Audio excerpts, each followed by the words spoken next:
Praise the Lord. ദൈവത്തിന് മഹത്വം. Let's read from Proverbs chapter 4 and verse 23 and also 25 to 27. സദൃശവാക്യം 4-ാം അധ്യായം 23-ാം വാക്യവും 25 മുതൽ 27 വരെയുള്ള വാക്യങ്ങളും ഇപ്പോൾ ദയവായി വായിക്കാം. സകല ജാഗ്രതയോടും കൂടെ നിന്റെ ഹൃദയത്തെ കാത്തുകൊള്ളുക. ജീവന്റെ ഉത്ഭവം അതിൽ നിന്നല്ലോ ആകുന്നത്. നിന്റെ കണ്ണ് നേരെ നോക്കട്ടെ, നിന്റെ കണ്ണിമ ചൊവ്വെ മുമ്പോട്ട് മിഴിക്കട്ടെ. നിന്റെ കാലുകളുടെ പാതയെ നിരപ്പാക്കുക, നിന്റെ വഴികളെല്ലാം സ്ഥിരമായിരിക്കട്ടെ. ഇടത്തോട്ടോ വലത്തോട്ടോ തിരിയരുത്, നിന്റെ കാലിനെ ദോഷം വിട്ട് അകലുമാറാക്കുക. Keep thy heart with all diligence, for out of it are the issues of life. Let thine eyes look right on, and let thine eyelids look straight before thee. Ponder the path of thy feet, and let all thy ways be established. Turn not to the right hand, nor to the left. Remove thy foot from evil. Praise the Lord. ദൈവത്തിന് സ്തോത്രം. We have been analyzing the life of Solomon, and we have been learning wisdom from his wisdom and from his foolishness. നാം ഈ നാളുകളിൽ ശലോമോന്റെ ജീവിതത്തെ വിശകലനം ചെയ്ത് തന്റെ ജ്ഞാനത്തിൽ നിന്ന് ജ്ഞാനം പഠിക്കുകയും അതോടൊപ്പം തന്നെ തന്റെ ഭോഷത്വത്തിൽ നിന്നും നാം ജ്ഞാനം പഠിക്കുന്നു. We have been, till now we've learned 6 lessons.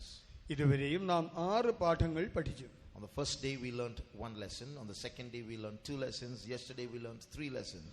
ഒന്നാം ദിവസം 1 പാഠവും, രണ്ടാം ദിവസം 2 പാഠങ്ങളും, മൂന്നാം ദിവസം 3 പാഠങ്ങളും നമ്മൾ പഠിക്കുകയുണ്ടായി. Yesterday we taught how we have to teach or pass on this wisdom to our children in order to maintain the quality of the church.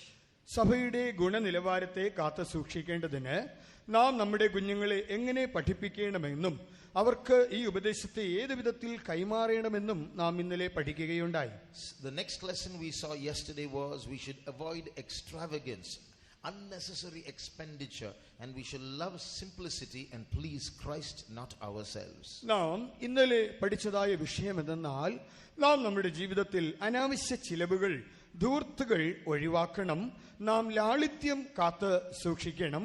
നാം നമ്മെയല്ല ക്രിസ്തുവിനെ അത്രേ സന്തോഷിപ്പിക്കേണ്ടത്.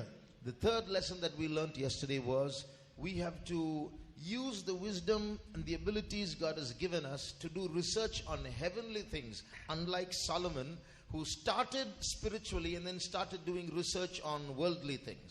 ശലോമോൻ ആത്മീകമായ കാര്യങ്ങളെ ആരായുവാൻ തുടങ്ങിയിട്ട് ഭൗമികമായ കാര്യങ്ങളെ ആരാഞ്ഞുകൊണ്ട് അവസാനിപ്പിച്ചതുപോലെ നാം ആകരുത്. നമുക്ക് ദൈവം തന്നിരിക്കുന്ന ജ്ഞാനവും കഴിവുമെല്ലാം തന്നെ ദൈവിക കാര്യങ്ങളെ ആരായുവാൻ നാം വിനിയോഗിക്കണം. Today we are going to learn 4 points. ഇന്ന് നാം 4 വിഷയങ്ങളാണ് പഠിക്കുവാൻ പോകുന്നത്. If time permits. സമയം അനുവദിച്ചാൽ. Putting all these points together, ഈ വിഷയങ്ങളെല്ലാം തന്നെ ഒത്തൊരുമിച്ച് ചേർത്ത് the wisest people can do the most foolish things if we are not in the grace of God.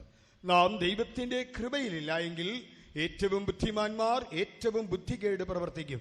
Like in the first day I told you, we are like a mobile phone with a weak battery that continuously needs to be attached to a power bank.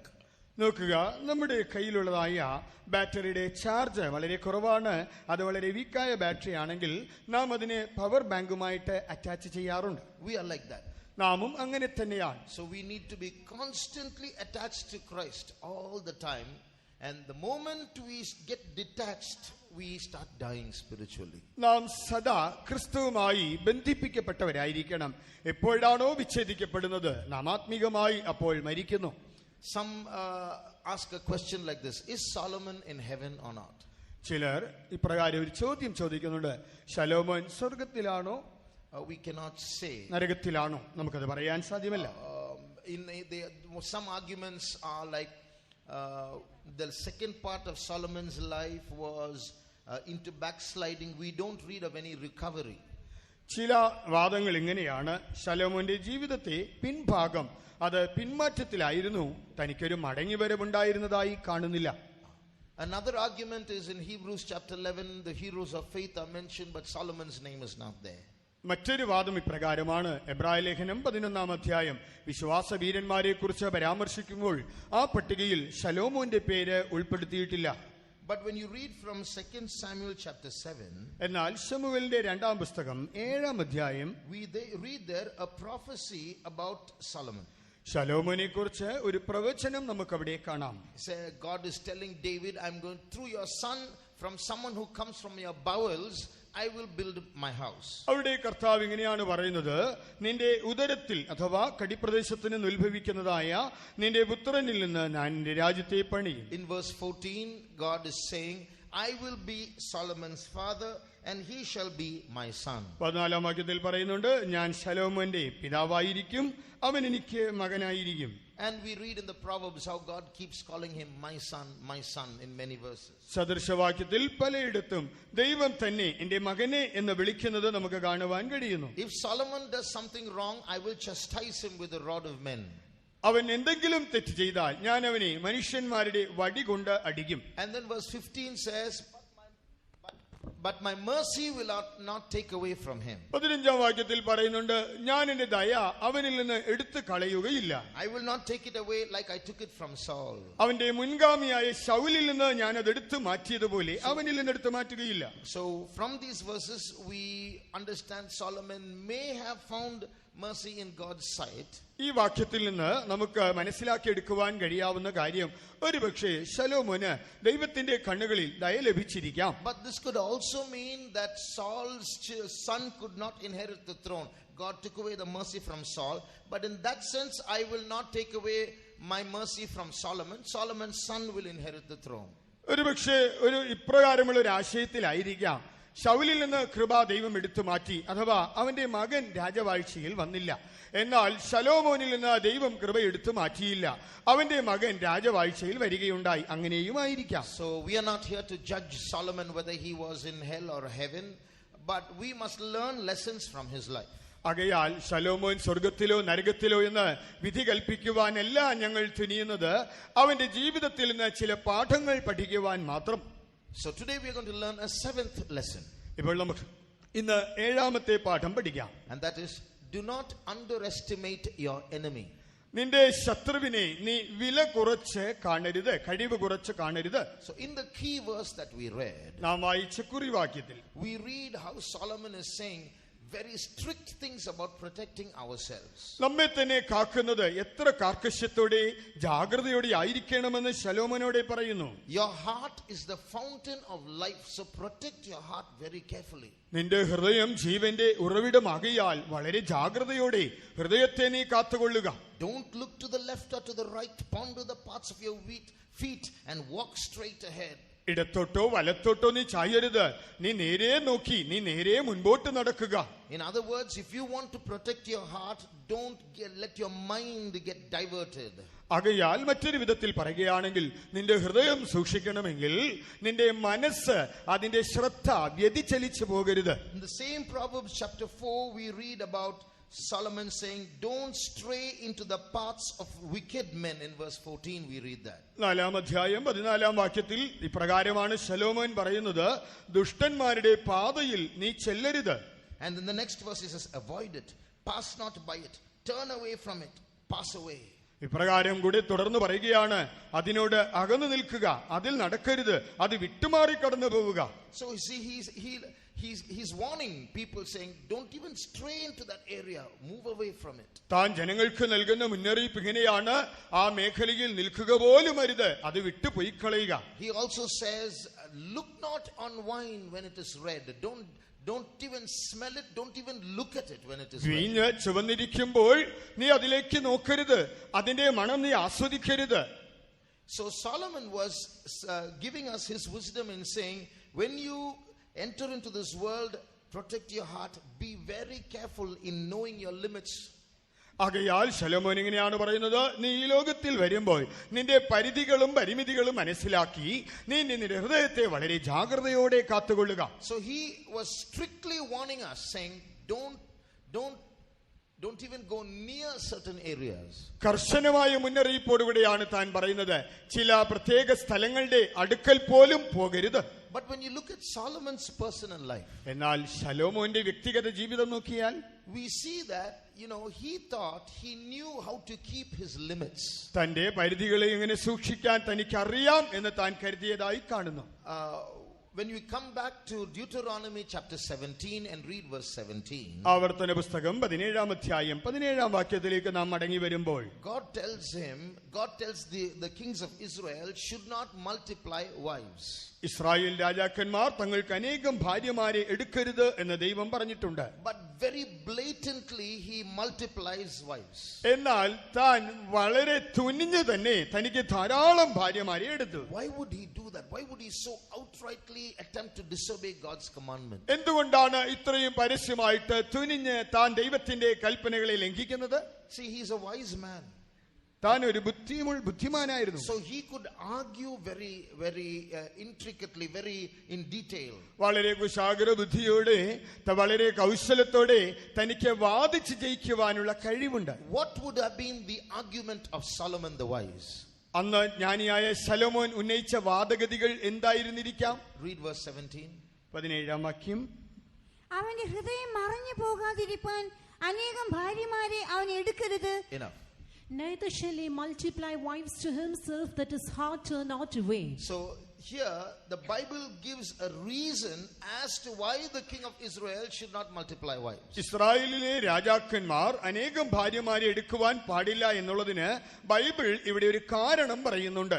If you multiply wives, they will turn your heart away from you. So do not multiply wives. അനേകം ഭാര്യമാരെ എടുത്താൽ അവർ നിന്റെ ഹൃദയത്തെ മറിച്ചു കളയും.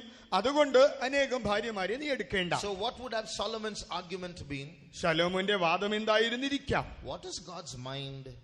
എന്താണ് ദൈവത്തിന്റെ മനസ്സ്? I should not go away from God. That's all, isn't it? ഞാൻ ദൈവത്തെ വിട്ട് അകന്നു പോകരുത്, ഇതല്ലേ ഉള്ളൂ. So God's problem is not in multiplying wives. God's problem is I should not go astray from him. ആകയാൽ അനേകം ഭാര്യമാരെ എടുക്കുന്നതല്ല ദൈവത്തിന് വിഷയം, ഞാൻ ദൈവത്തെ വിട്ട് അകന്നു പോകരുത് എന്നേ ഉള്ളൂ.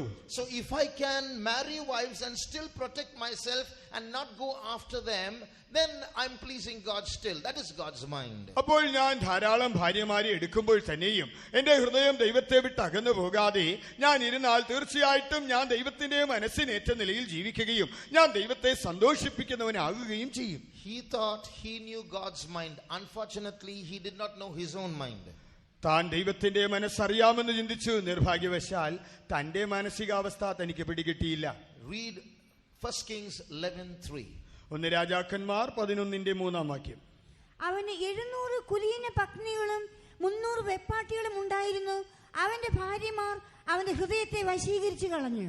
And he had 700 wives, princesses, and 300 concubines, and his wives turned away his heart. He thought he can keep his limits. I'm strong. I'm a wise man, so I know what to do. And he thought I can marry and still keep with God. ഞാൻ ശക്തനാണ്, ബുദ്ധിമാനാണ്, അതുകൊണ്ട് അനേകം ഭാര്യമാരെ എടുത്താലും എനിക്ക് എന്നെ തന്നെ സൂക്ഷിച്ച് ദൈവത്തിൽ അകന്നു പോകാതിരിക്കാൻ എന്നെ കാക്കുവാനുള്ള കഴിവ് എനിക്കുണ്ട്. What happened? സംഭവിച്ചതോ? Just like God told him, keep away. He thought he can keep his limits and he strayed into the wrong area. നീ അതിൽ നിന്ന് മാറി നിൽക്കണമെന്ന് ദൈവം പറഞ്ഞപ്പോൾ തന്നെ സൂക്ഷിക്കുവാൻ തനിക്ക് കഴിയുമെന്ന് കരുതി അവൻ ആ തെറ്റായ മേഖലയിൽ പ്രവേശിച്ചു. Just like God warned in the Bible, his heart turned away from God. തിരുവചനത്തിൽ ദൈവം മുന്നറിയിപ്പ് നൽകിയതുപോലെ തന്നെ അവന്റെ ഹൃദയം ദൈവത്തെ വിട്ടകന്ന് മറഞ്ഞുപോയി. So there are many things that many human beings do just like this. We think we know our limits and we go to the edge of danger and then danger swallows us. മനുഷ്യരായ അനേകർ പലരും ഇങ്ങനെ തന്നെയാണ് ചെയ്യുന്നത്. എനിക്ക് എന്റെ പരിധികളും പരിമിതികളെല്ലാം അറിയാമെന്ന് പറഞ്ഞുകൊണ്ട് നാം അപകടത്തിന്റെ വക്കോളം ചെല്ലുമ്പോൾ അവിടെ വെച്ച് ആ അപകടം നമ്മെ വിഴുങ്ങിക്കളയുന്നു. What was Solomon's foolishness? ഇവിടെ ശലോമോന്റെ ഭോഷത്വം എന്ത്? In a human manner was speaking, he thought he has his self control. മാനുഷികമായ നിലയിൽ തനിക്ക് സ്വയം നിയന്ത്രണം ഉണ്ട് എന്ന് ചിന്തിച്ച് താൻ സംസാരിച്ചു. He failed to see that there were enemies, there were evil powers behind those wives who were powerful enough to influence him away from God. എന്നാൽ തനിക്കുണ്ടായിരുന്നതായ ആ ഭാര്യമാരുടെ പിന്നിൽ പ്രവർത്തിച്ചിരുന്നതായ ദുഷ്ടശക്തികൾക്ക് ഇവനെ വശീകരിച്ച് സ്വാധീനിച്ച് ദൈവത്തിൽ അകറ്റുവാൻ തക്കവണ്ണം ഇവനേക്കാൾ കഴിവും ശക്തിയും ഉണ്ട് എന്നുള്ള കാര്യം ഇവൻ അറിഞ്ഞില്ല. Solomon was wise enough to say, be very strict with other people, but he wasn't strict with himself. മറ്റുള്ളവർക്ക് കർശനമായ മുന്നറിയിപ്പ് നൽകുന്നതിൽ കാണിച്ചതായ ബുദ്ധിയും ജ്ഞാനവും തന്നെ തന്നെ സൂക്ഷിക്കുന്നതിൽ അവൻ കാണിച്ചില്ല. See, he speaks about the strange woman in Proverbs chapter 5. സദൃശവാക്യം 5-ാം അധ്യായത്തിൽ പരസ്ത്രീയെ കുറിച്ച് താൻ പറയുന്നുണ്ട്. And he says how flexible, how subtle this woman is. ഈ സ്ത്രീ അവൾ എത്രത്തോളം തന്ത്രശാലിയാണ്, സാഹചര്യങ്ങൾക്കൊത്തവണ്ണം പെരുമാറുന്നവളാണ് എന്ന് അവിടെ പറയുന്നു. Read verse 6. 6-ാം വാക്യം. ജീവന്റെ മാർഗത്തിൽ അവൾ ചെല്ലാതെ വണ്ണം അവളുടെ പാതകൾ അസ്ഥിരമായിരിക്കുന്നു, അവൾ അറിയുന്നതുമില്ല. Lest thou shouldest ponder the path of life, her ways are movable, that thou canst not know them. See what the word of God, Solomon is telling us. ഇവിടെ എന്താണ് ശലോമോൻ പറഞ്ഞു തരുന്നത്? When you go near that strange woman, you have come out of the path of life. പരാസ്ത്രീയുടെ അടുക്കൽ ചെല്ലുമ്പോൾ തന്നെ നീ ജീവന്റെ പാത വിട്ട് മാറി ചെല്ലുകയാണ്. Now that you have come out, she knows how to talk to you so that you may not think about the path of life again. ആകയാൽ നീ അവളെ വിട്ട് അകലുമ്പോൾ നീ വീണ്ടും ജീവന്റെ മാർഗത്തെക്കുറിച്ച് ചിന്തിക്കാത്ത നിലയിൽ നിന്നെ എങ്ങനെ വശീകരിക്കണമെന്ന് അവൾക്കറിയാം. So she knows how to convince you that it's okay to be with her. And she knows her ways are movable. In English it is movable, means she's flexible. She'll compromise with you. Okay, I'll come few feet close to you, come few feet close to me. അവൾക്ക് അവനെ എങ്ങനെ വശീകരിച്ച് തന്റെ ഭാഗത്തേക്ക് കൊണ്ടുവരണമെന്ന് അറിയാം. ഇവിടെ അവളുടെ പാതകൾ അസ്ഥിരമായിരിക്കുന്നു എന്ന് പറഞ്ഞാൽ അവൾക്ക് സാഹചര്യത്തിനൊത്തവണ്ണം പെരുമാറാൻ അറിയാം. അവൾ ഇപ്രകാരം പറയും, സാരമില്ല, നീ ഒരല്പം ഇങ്ങോട്ട് വരിക, ഞാൻ ഒരല്പം അങ്ങോട്ട് വരാം. That's why Solomon said, don't. See, read verse 8. 8-ാം വാക്യം വായിക്കുക. നിന്റെ വഴിയെ അവളോട് അകറ്റുക, അവളുടെ വീട്ടിന്റെ വാതിലോട് അടുക്കരുത്. Remove thy way far from her, and come not nigh the door of her house. Don't go anywhere near the door of her house. Be far away from her.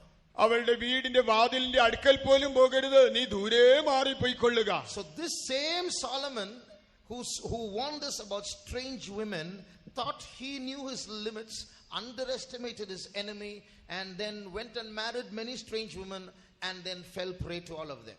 പരസ്ത്രീയെ കുറിച്ച് നമുക്ക് കർശനമായ മുന്നറിയിപ്പ് നൽകിയതായ ഈ ശലോമോൻ, അവൻ ശത്രുവിന്റെ കഴിവുകളെ മതിപ്പ് കുറച്ച് കണ്ടിട്ട് അവൻ ഈ പരസ്ത്രീകളുടെ അടുക്കൽ ചെന്നു, തന്റെ കഴിവിൽ അവൻ ആശ്രയിച്ചു, അവർ അവനെ വശീകരിച്ച് തെറ്റിച്ചു കളഞ്ഞു. This is where we preach what is called the life of separation.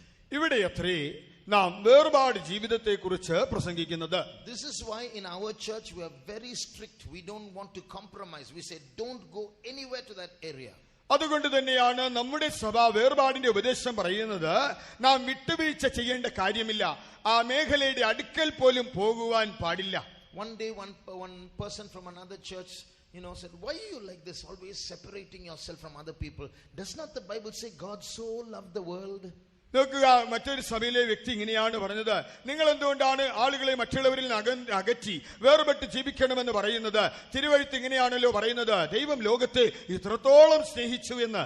The word world has two meanings in the Bible.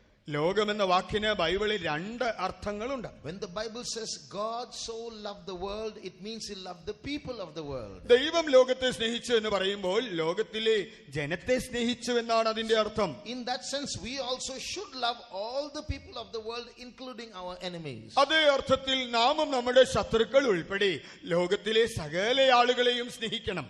But there is something that belongs to this world that is owned by the god of this world, the system of darkness that belongs to this world. ലോകത്തിന് ഉള്ളത് എന്ന് പറയുന്ന ഒന്നുണ്ട്, അഥവാ അന്ധകാര ലോകാധിപതിയായ ഈ ലോകത്തിന്റെ സംവിധാനങ്ങളിൽ പെട്ടതായ ഒന്നുണ്ട്. About that the Bible says, love not the world. അതിനെക്കുറിച്ചാണ് ബൈബിൾ പറയുന്നത്, ലോകത്തെ സ്നേഹിക്കരുത്. About that the Bible says, if you are a friend of that part of the world, you're an enemy of God. അതുകൊണ്ടാണ് Bible പറയുന്നത്, ഈ വിധത്തിൽ നീ ലോകത്തിന് സ്നേഹിതനാകുവാൻ ഇച്ഛിച്ചാൽ നീ ദൈവത്തിന് ശത്രുവായി. So that's why we preach that we must keep far away from this world. അതുകൊണ്ടാണ് നാം പ്രസംഗിക്കുന്നത്, ഈ ലോകത്തെ വിട്ട് വിദൂരെ മാറി നിൽക്കണം. Some people ask questions, especially youngsters. What's wrong with this? What's wrong with that? And so on. പലരും പല ചോദ്യങ്ങൾ ചോദിക്കുന്നുണ്ട്, പ്രത്യേകിച്ച് യൗവനക്കാർ. ഇങ്ങനെ ചെയ്താൽ എന്താ തെറ്റ്, അങ്ങനെ ചെയ്താൽ എന്താ കുഴപ്പം? What's wrong with love marriages? പ്രേമവിവാഹത്തിൽ എന്താണ് കുഴപ്പം? What's wrong with wearing just some ordinary few jewels? ഒരല്പം ആഭരണങ്ങൾ അണിയുന്നത് കൊണ്ട് എന്താണ് കുഴപ്പം? What's wrong with just watching some ordinary show on TV or the internet? ടെലിവിഷനിലോ ഇന്റർനെറ്റിലുള്ള സാധാരണ ചില രംഗങ്ങൾ കണ്ടതുകൊണ്ട് എന്താ കുഴപ്പം? But like Solomon warned, keep far away. You try saying, I know my limits, I can control myself. The problem is you won't control yourself. There are spirits on the other side that will lure you away from God. നീ ചിലപ്പോൾ പറഞ്ഞേക്കാം, എനിക്ക് എന്റെ കഴിവുകളും എല്ലാം അറിയാം, എനിക്ക് എന്നെ സൂക്ഷിക്കാൻ അറിയാം, അതുകൊണ്ട് ഇതൊക്കെ അല്പം ചെയ്താൽ എന്താണ് കുഴപ്പം? എന്നാൽ ഇതിന്റെ പിന്നിൽ പ്രവർത്തിക്കുന്ന ദുഷ്ടാത്മശക്തികൾ അവ വളരെ ശക്തിയുള്ളതാണ്. അവയ്ക്ക് നിന്നെ വശീകരിച്ച് കൊണ്ടുപോകുവാനുള്ള കഴിവുണ്ട്. Just imagine Solomon, the wise man who thought he knew his limits, built God's temple, now is building the temple for God's enemies, for demons, for devils. നോക്കുക, ജ്ഞാനിയായ ശലോമോൻ തന്റെ കഴിവുകളൊക്കെ നന്നായി അറിഞ്ഞതായ വ്യക്തി, ദൈവത്തിന് മനോഹരമായ ആലയം പണിതതായ വ്യക്തി, ഇപ്പോൾ ഇതാ ഭൂതങ്ങൾക്ക്, പിശാചുക്കൾക്ക് ക്ഷേത്രങ്ങൾ പണിയുന്നവനായി. So the world has a way, this world has a way of trying to attract us and communicating to us and convince us that this is okay. What's wrong with all this? നമ്മളോട് ആശയവിനിമയം പുലർത്തി നമ്മെ സ്വാധീനിച്ച് ഈ കാര്യങ്ങൾ ചെയ്താൽ എന്താണ് കുഴപ്പമെന്ന് പറഞ്ഞ് നമ്മോട് ബന്ധം പുലർത്തുന്നതായ ശക്തികളുണ്ട്. That's why we are very strict. We don't want you to stray even to the boundary. We want you to keep far away. Don't go to her door even. Remove far away from her. അതുകൊണ്ടാണ് വളരെ കർശനമായിട്ട് പറയുന്നത്, ആ അതിരിലോട്ട് പോലും നീ പോകരുത്, അവളുടെ വാതിൽക്കൽ അടുക്കൽ ചെല്ലരുത്, നീ ദൂരെ മാറി നിന്നുകൊള്ളുക. Look at that young man void of understanding. എന്നാൽ വിവേകശൂന്യനായ ആ യുവാവിനെ കുറിച്ച്, he thought he knew his limits. I won't go even in that street where her house is. I'll go in the next street, just have a peep. I'm a little curious and I'll go away. അവിടെ ആ ബുദ്ധികെട്ടവൻ ഇങ്ങനെയാണ് പറയുന്നത്, എനിക്ക് എന്റെ കഴിവുകളെ അറിയാം, ആകയാൽ അവളുടെ വീടിന്റെ മുൻപിൽ കൂടെ ഞാൻ പോവുകയില്ല, ഞാൻ വേറെ ഒരു വഴിയിൽ പുറകിൽ കൂടെ ചെന്ന് ഒന്ന് എന്റെ ആകാംക്ഷ നിമിത്തം ഒന്ന് എത്തി നോക്കിയിട്ട് ഞാൻ എന്റെ വഴിക്ക് പോകും. But she was there in that street. എന്നാൽ അവൾ അവിടെ ആ പാതയിലുണ്ട്. And she spoke and made him compromise, convinced him, took him home and led him to hell. എന്നാൽ അവൾ അവനോട് സംസാരിച്ച് അവനെ സ്വാധീനിച്ച് അവനെ വശീകരിച്ച് തന്റെ വീട്ടിൽ കൊണ്ടുപോയി നരകത്തിൽ എത്തിച്ചു. One day one brother was having a piece of cake. ഒരിക്കൽ ഒരു സഹോദരന്റെ കയ്യിൽ ഒരു കഷ്ണം കേക്ക് ഉണ്ടായിരുന്നു. Then another brother came into that room. ഒരു സഹോദരൻ ആ മുറിയിലേക്ക് കടന്നു വന്നു. So this brother broke that cake and gave that brother a piece. ആ കേക്ക് രണ്ടാക്കിയിട്ട് ഒരു കഷ്ണം ആ സഹോദരന് കൊടുത്തു. And that brother said, no, I'm fasting. ഇല്ല, എനിക്ക് ഉപവാസമാണ്, വേണ്ട എന്നവൻ പറഞ്ഞു. So this brother said, okay, fasting, okay, just small piece of cake is not wrong. ഉപവാസമാണെങ്കിലും ഒരു കൊച്ചു കഷ്ണമല്ലേ, എന്താ കുഴപ്പം? He said, no, I'm fasting. ഓ, എനിക്ക് വേണ്ട, എനിക്ക് ഉപവാസമാണ്. Don't be self-righteous and be very strict with yourself. This is a small piece of cake. Oh, you shouldn't have whole foods. But small piece of cake is okay. It's not wrong. വലിയ സ്വയനീതിക്കാരനോ അതിനീതിമാനോ ഒന്നും ആകണ്ട, നീ വലിയ ആഹാരമൊന്നും കഴിക്കുന്നില്ല, ഒരു കഷ്ണം കേക്കല്ലേ, അത് കഴിച്ചെന്ന് പറഞ്ഞ് കുഴപ്പമൊന്നുമില്ല. No, I'm fasting. വേണ്ട, ഞാൻ കഴിക്കില്ല, ഉപവാസമാണ്. Humble yourself first. ആദ്യം നീ നിന്നെ താഴ്ത്തുക. Take this. It's a small piece, take it. ഈ ചെറിയൊരു കഷ്ണം അതങ്ങ് കഴിക്കേ. So finally he took it and ate it. എങ്ങനെയോ ഒടുവിൽ അവൻ അതെടുത്ത് കഴിച്ചു. Then the brother who gave the cake said, this is how Adam and Eve were deceived in the Garden of Eden. ഇത് കൊടുത്ത സഹോദരൻ ഇങ്ങനെയാണ് ഉടനെ പറഞ്ഞു, ഇങ്ങനെയാണ് ആദാമും ഹവ്വായും ഏദൻ തോട്ടത്തിൽ വഞ്ചിതരായത്. So he tried his best, but finally his mind compromised. Okay, small piece is not wrong. അവൻ ആവുന്നത് ശ്രമിച്ചതാണ്, ഒടുവിൽ അവൻ വിട്ടുവീഴ്ച ചെയ്ത് ഒരു കഷ്ണം കേക്കല്ലേ എന്ന് പറഞ്ഞ് അതങ്ങ് കഴിച്ചു. This is just an example to show how the adversary can make us think again. വീണ്ടും അതേ കാര്യം നമ്മെ കൊണ്ട് ചിന്തിപ്പിക്കുന്നതായ നമ്മുടെ പ്രതിയോഗിയുടെ തന്ത്രം ഇങ്ങനെയാണ്. Look at Moses. മോശയെ നോക്കുക. Pharaoh somehow tried to make him compromise, to come halfway. I'll come halfway, you come halfway. There were 4 compromises in the Bible, but Moses was very strict. No. മോശയെ കൊണ്ട് ഒരു വിട്ടുവീഴ്ച ചെയ്യിക്കാനായിട്ട് ഫറവോൻ ആവുന്നത് ശ്രമിച്ചു. 4 വിധത്തിലുള്ളതായ ഒത്തുതീർപ്പിന്റെ കാര്യങ്ങൾ അവൻ പറയുകയുണ്ടായി. നീ അല്പം ഇറങ്ങി വരിക, ഞാൻ അല്പം ഇറങ്ങി വരാം. പക്ഷേ മോശെ തീർത്തു പറഞ്ഞു, സാധ്യമല്ല. A few months ago I heard the testimony of a brother. ചില മാസങ്ങൾക്ക് മുൻപേ ഞാനൊരു സഹോദരന്റെ സാക്ഷ്യം കേട്ടു. From his young age he was in our faith home. തന്റെ ചെറുപ്രായം മുതലേ നമ്മുടെ വിശ്വാസ ഭവനത്തിലായിരുന്നു. He would take the servants of God visiting on a bike. തന്റെ ബൈക്കിൽ ശുശ്രൂഷകരെ വിസിറ്റിങ്ങിന് കൊണ്ടുപോകും. attending all the meetings. എല്ലാ മീറ്റിംഗുകളിലും പങ്കെടുക്കും. He would help in the faith homework. വിശ്വാസ ഭവനത്തിലെ പണികളിൽ സഹായിക്കും. When he was a small boy, he did all this. ഒരു കൊച്ചുപ്രായം മുതൽ ഇതൊക്കെ ചെയ്തു.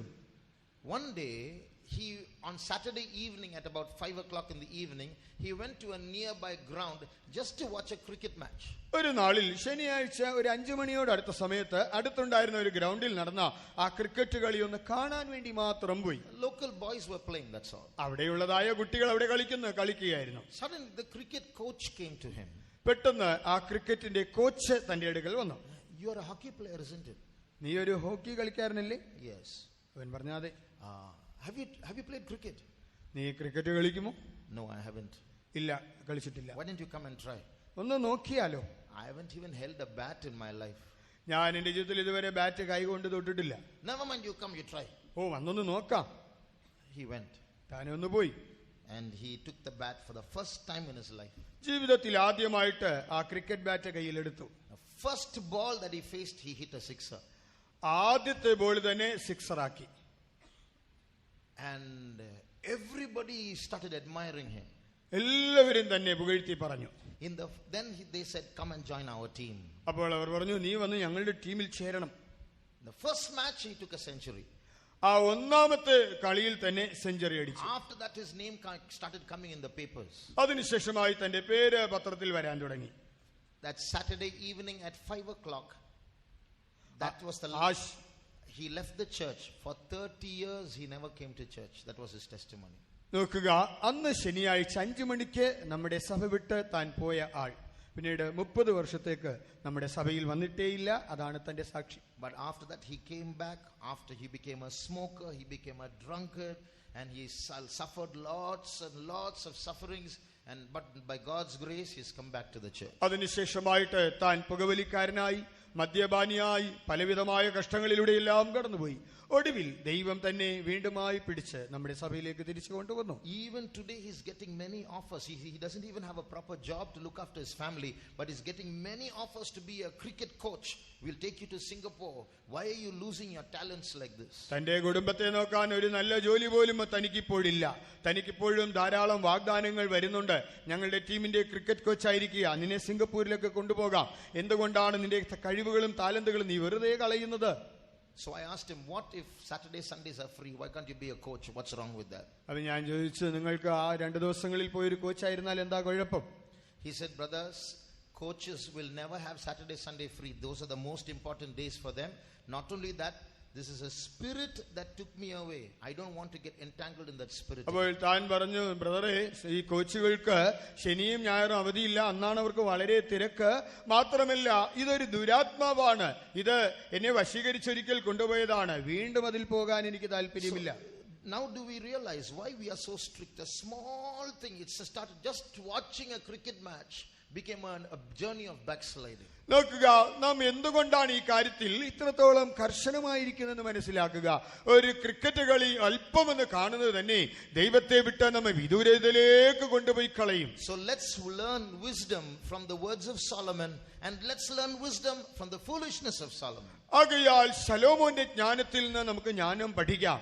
തന്റെ ഭോഷത്വത്തിൽ നിന്നും ജ്ഞാനം പഠിക്കാം. Do not underestimate your enemy. He knows how to talk to you and bring you out. ശത്രുവിന്റെ കഴിവ് കുറച്ച് കാണരുത്. നിന്നോട് സംസാരിച്ച് നിന്നെ പിടികൂടുവാൻ അവന് കഴിയും. Know your limitations, know how weak you are, obey the word of God, stay far away from the world. നിന്റെ പരിമിതികൾ മനസ്സിലാക്കുക, നിന്റെ കഴിവുകേടുകൾ, ബലഹീനതകൾ മനസ്സിലാക്കുക. ദൈവത്തിന്റെ വചനത്തെ പൂർണ്ണമായും അനുസരിച്ച് ലോകത്തെ വിട്ട് അകന്നു മാറി നിന്നുകൊള്ളുക. So this world is a very friendly world. ഈ ലോകം വളരെ സൗഹൃദാത്മകമായ ലോകമാണ്. It offers so much for us human beings. ഒരു മനുഷ്യന് ഇത് ധാരാളം കാര്യങ്ങൾ വാഗ്ദാനം ചെയ്യുന്നു. It helps us and lifts us up in life.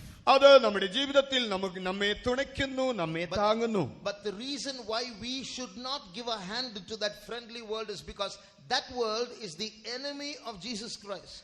എന്നാൽ ഇത്രത്തോളം നമ്മളോട് സൗഹൃദം പുലർത്തുന്ന ലോകത്തിന് നാം കൈകൊടുക്കരുതെന്ന് പറയുന്നതിന്റെ കാരണം എന്തെന്നാൽ ഈ ലോകം നമ്മുടെ യേശുവിന് ബദ്ധശത്രുവാണ്. Read 2 Corinthians chapter 6 and verse 17 and 18. 2 കൊരിന്ത്യർ 6-ാം അധ്യായം 17-18 വാക്യങ്ങൾ. The Bible strictly says this, come out from amongst them, be separate.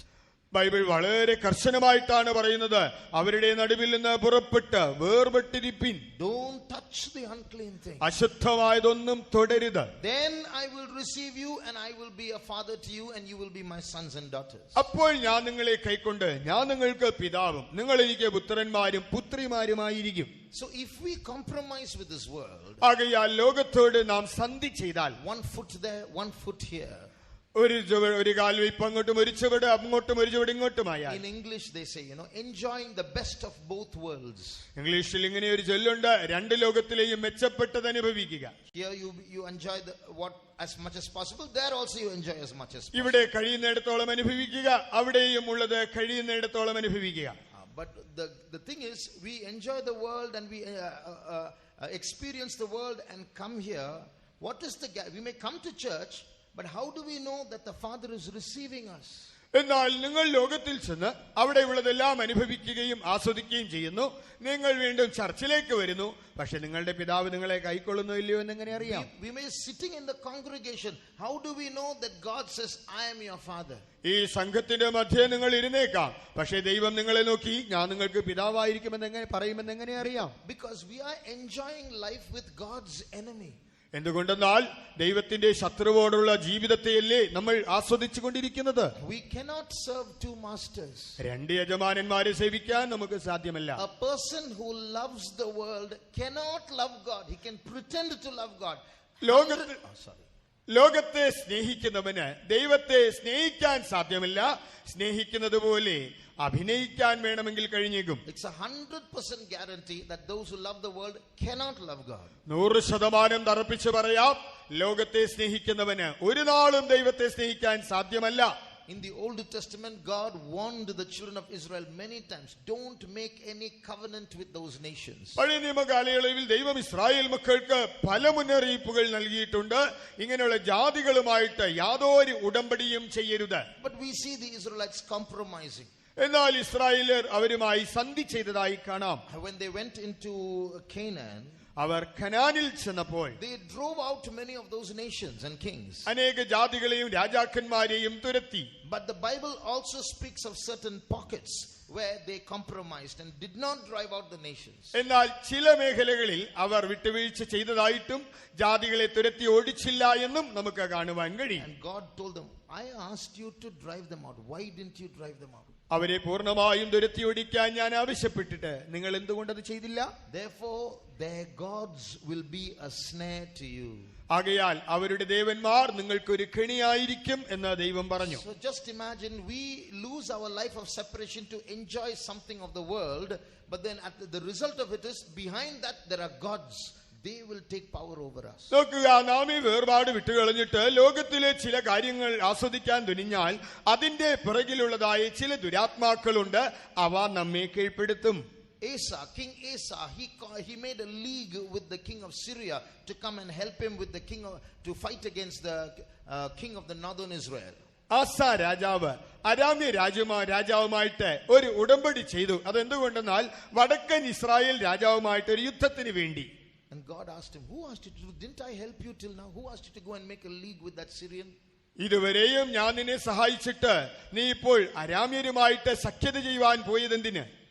You know, one reason for our strength is our life of separation. നമ്മുടെ ബലത്തിന്റെ ഒരു രഹസ്യം കാരണമെന്നത് നമ്മുടെ വേർപാട് ജീവിതമാണ്. The Israelites had the strength of a unicorn because they did not mingle with other nations. ഇസ്രായേലിന് കാട്ടുപോത്തിന് തുല്യമായ ബലമുണ്ടായിരുന്നതിന്റെ കാരണം അവർ ജാതികളോട് ഇടകലർന്നവരായിരുന്നില്ല. You know, one day one mason, he was working in one of our faith homes, and then he got converted and he took baptism. ഒരു നാളിൽ ഒരു മേസ്ത്രി നമ്മുടെ വിശ്വാസ വീടുകളിൽ ജോലി ചെയ്യുന്ന ആളാണ്. താൻ മാനസാന്തരപ്പെട്ടു, സ്നാനപ്പെട്ടു. But there was some witchcraft against his house. എന്നാൽ തന്റെ വീടിന് വിരോധമായിട്ട് ചില ആഭിചാര പ്രക്രിയകൾ ഉണ്ടായിരുന്നു. One day when he was walking on the road, ഒരു നാളിൽ റോഡ് വഴിയായി പോകുമ്പോൾ the magician who did magic against him met him. തനിക്ക് വിരോധമായി മന്ത്രവാദം ചെയ്തതായ മന്ത്രവാദി തന്നെ കണ്ടു. And asked him, see, why are you going to that church?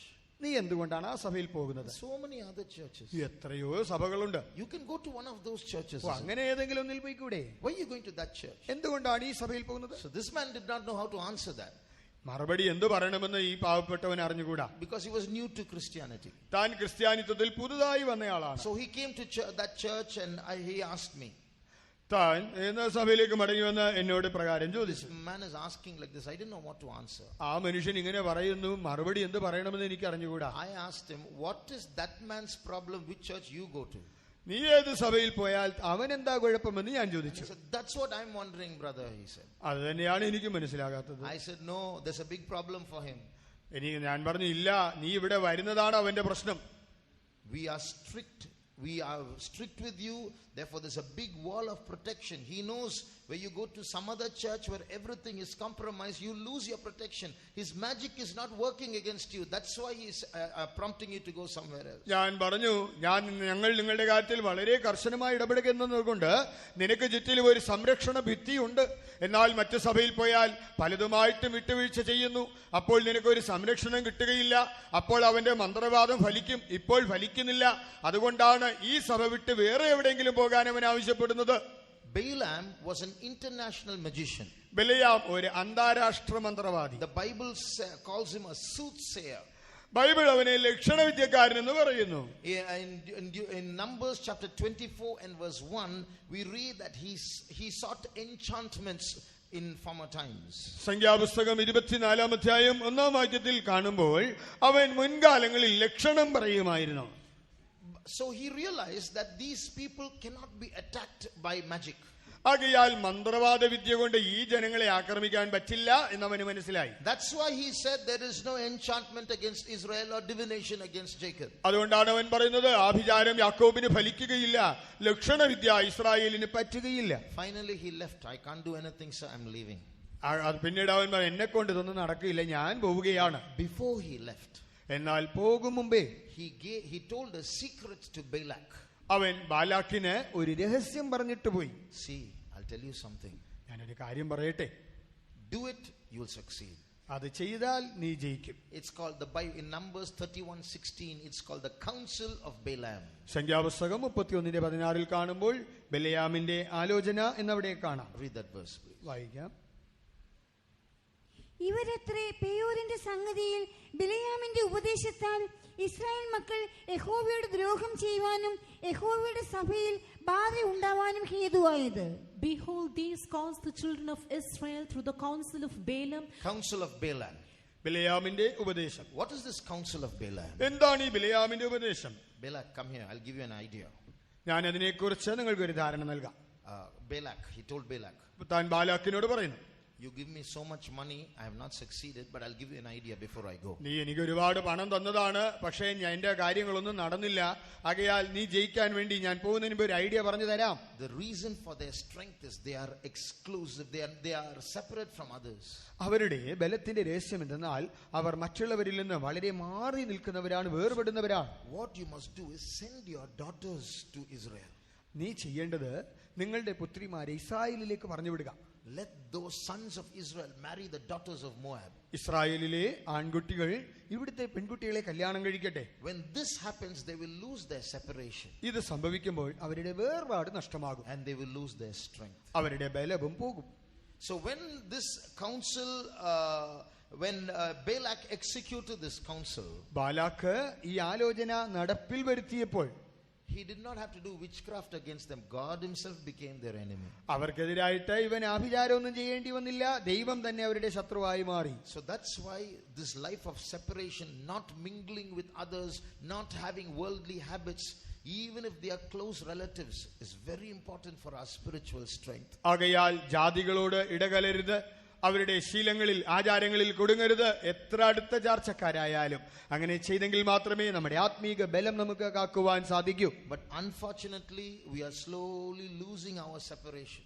എന്നാൽ നിർഭാഗ്യവശാൽ നാം പതുക്കെ പതുക്കെ നമ്മുടെ വേർപാടിനെ കളഞ്ഞുകൊണ്ടിരിക്കുന്നു. When one family compromises, ഒരു കുടുംബം വിട്ടുവീഴ്ച ചെയ്യുമ്പോൾ the other families, they also quote that as an example. You did it for them, do it for us also. അവരങ്ങനെ ചെയ്തല്ലോ, അപ്പോൾ നിങ്ങൾ മിണ്ടാതിരുന്നല്ലോ, അതുകൊണ്ട് ഞങ്ങളും ചെയ്യുമെന്ന് പറഞ്ഞ് മറ്റു പല കുടുംബങ്ങൾ അവരെ അനുകരിക്കുന്നു.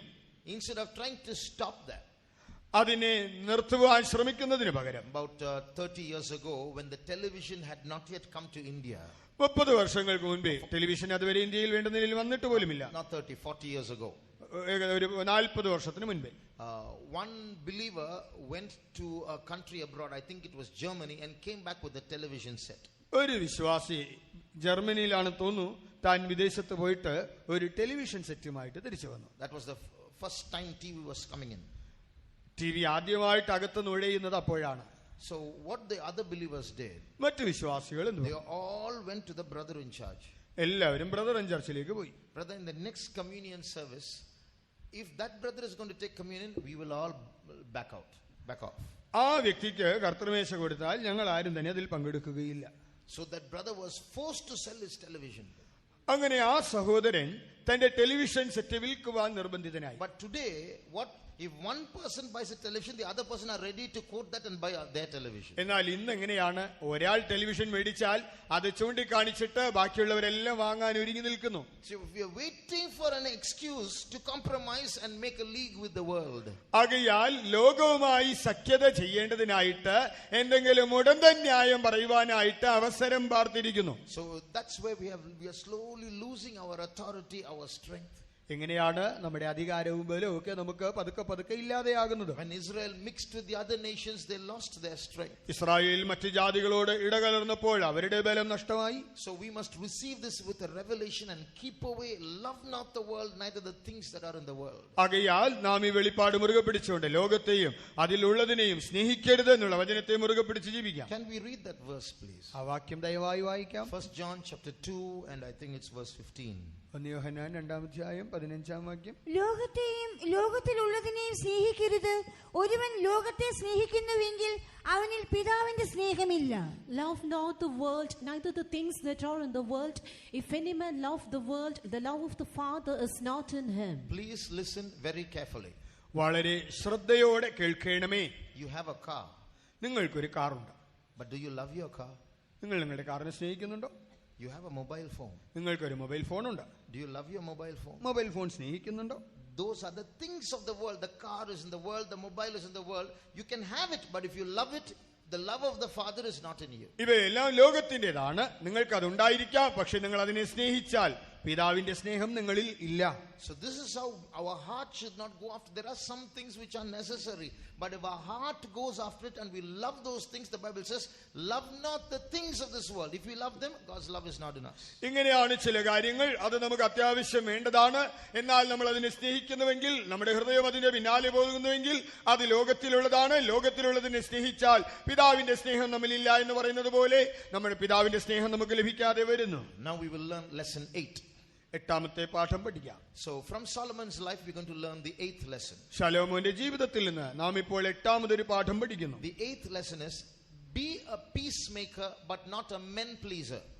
നീ സമാധാനം ഉണ്ടാക്കുന്നവനാകണം, പക്ഷേ മനുഷ്യനെ പ്രസാദിപ്പിക്കുന്നവനാകരുത്. So from Solomon's life we understand that he loved peace, he made peace. ശലോമോന്റെ ജീവിതത്തിൽ നിന്ന് മനസ്സിലാക്കുവാൻ കഴിയുന്നത് അവൻ സമാധാനകാംക്ഷിയായിരുന്നു, അവൻ സമാധാനം ഉണ്ടാക്കുന്നവനായിരുന്നു. In the most part of his life there was no war. തന്റെ ജീവിതത്തിൽ അനേക സന്ദർഭങ്ങളിലും യുദ്ധമില്ലാത്തൊരവസ്ഥയായിരുന്നു. But why was there no war? എന്തുകൊണ്ടാണ് യുദ്ധമില്ലാതിരുന്നത്? If you read 1 Kings chapter 11 verse 3, many of his wives, those 700 wives, were princesses, the Bible says. 1 രാജാക്കന്മാർ 11-ാം അധ്യായം 3-ാം വാക്യം വായിച്ചാൽ അവന് 700 ഭാര്യമാരുണ്ടായിരുന്നു. അതിൽ മിക്കപേരും കുലീന പത്നിമാർ അല്ലെങ്കിൽ രാജകുമാരിമാരായിരുന്നു. So all the kings of the neighboring countries were Solomon's fathers-in-law. ആകയാൽ ചുറ്റിലുമുള്ളതായ അന്യജാതിയിലെ രാജാക്കന്മാരെല്ലാം തന്നെ ശലോമോന്റെ അമ്മായിയപ്പന്മാരായിരുന്നു. So therefore there was no need for war. Everyone, all the neighbors were his relatives. അതുകൊണ്ട് ആരോട് യുദ്ധം ചെയ്യേണ്ട ആവശ്യമില്ല, എല്ലാവരും അടുത്ത ചാർച്ചക്കാരാണ്. But at the cost of losing his own soul. എന്നാൽ അതിന് നൽകേണ്ടി വന്ന വില തന്റെ സ്വന്തം പ്രാണനായിരുന്നു. The Bible itself says, don't do this. Bible തന്നെ പറയുന്നു, നീ ഇത് ചെയ്യുവാൻ പാടില്ല. Read in 1 Kings 11, 1 and 2. 1 രാജാക്കന്മാർ 11-ാം അധ്യായം 1-2 വാക്യങ്ങൾ. ശലോമോൻ രാജാവ് ഫറവോന്റെ മകളെ കൂടാതെ മോവാബ്യർ, അമ്മോന്യർ, എദോമ്യർ, സീദോന്യർ, ഹിത്യർ എന്നിങ്ങനെ അന്യജാതിക്കാരത്തികളായ അനേക സ്ത്രീകളെയും സ്നേഹിച്ചു. നിങ്ങൾ അവരോടുകൂടി കലർച്ച അരുത്. അവർക്ക് നിങ്ങളോട് കൂടി കലർച്ചയരുത്. അവർ നിങ്ങളുടെ ഹൃദയത്തെ തങ്ങളുടെ ദേവന്മാരിലേക്ക് വശീകരിച്ചു കളയും എന്ന് യഹോവ ഇസ്രായേൽ മക്കളോട് അരുളി ചെയ്ത അന്യജാതികളിൽ നിന്നുള്ളവരെ തന്നെ അവരോട് ശലോമോൻ സ്നേഹത്താൽ പറ്റിച്ചേർന്നിരുന്നു. But King Solomon loved many strange women, together with the daughter of Pharaoh, women of the Moabites, Ammonites, Edomites, Sidonians and Hittites, of the nations concerning which the Lord said unto the children of Israel, Ye shall not go in to them, neither shall they come in unto you, for surely they will turn away your heart after their gods. Solomon clave unto these in love. So Solomon made peace with the neighboring countries, good. But the method that he used to make peace with the neighboring countries was a method that displeased God. അയൽ രാജ്യങ്ങളുമായിട്ട് അവൻ സമാധാനമുണ്ടാക്കി, നല്ലത് തന്നെയാണ്. പക്ഷേ അവൻ സമാധാനമുണ്ടാക്കുവാൻ അവലംബിച്ച മാർഗം എന്നത് ദൈവത്തിന് അനിഷ്ടമായതായിരുന്നു. So the lesson that we learn from this, ആകയാൽ ഇതിൽ നിന്ന് നാം പഠിക്കുന്ന പാഠം, we can love peace, സമാധാനത്തെ നാം സ്നേഹിക്കാം. but if you're going to please men for that and displease God for that, then that peace is of no use. നാം ദൈവത്തിന് അനിഷ്ടമായത് ചെയ്തുകൊണ്ട് മനുഷ്യരെ പ്രസാദിപ്പിച്ചാണ് സമാധാനകാംക്ഷികളായി തുടരുന്നതെങ്കിൽ അതുകൊണ്ട് പ്രയോജനമൊന്നുമില്ല. See, we have neighbors who are not saved. ഒരുപക്ഷെ നമുക്ക് രക്ഷിക്കപ്പെടാത്തതായ അയൽക്കാരുണ്ടായേക്കാം. We have colleagues who work with us who are not saved. ഒരുപക്ഷെ രക്ഷിക്കപ്പെടാത്ത സഹപ്രവർത്തകർ കണ്ടേക്കാം. We have relatives and friends who are not saved. സ്നേഹിതരും ചാർച്ചക്കാരും രക്ഷിക്കപ്പെടാത്തവർ കണ്ടേക്കാം. So we must love them.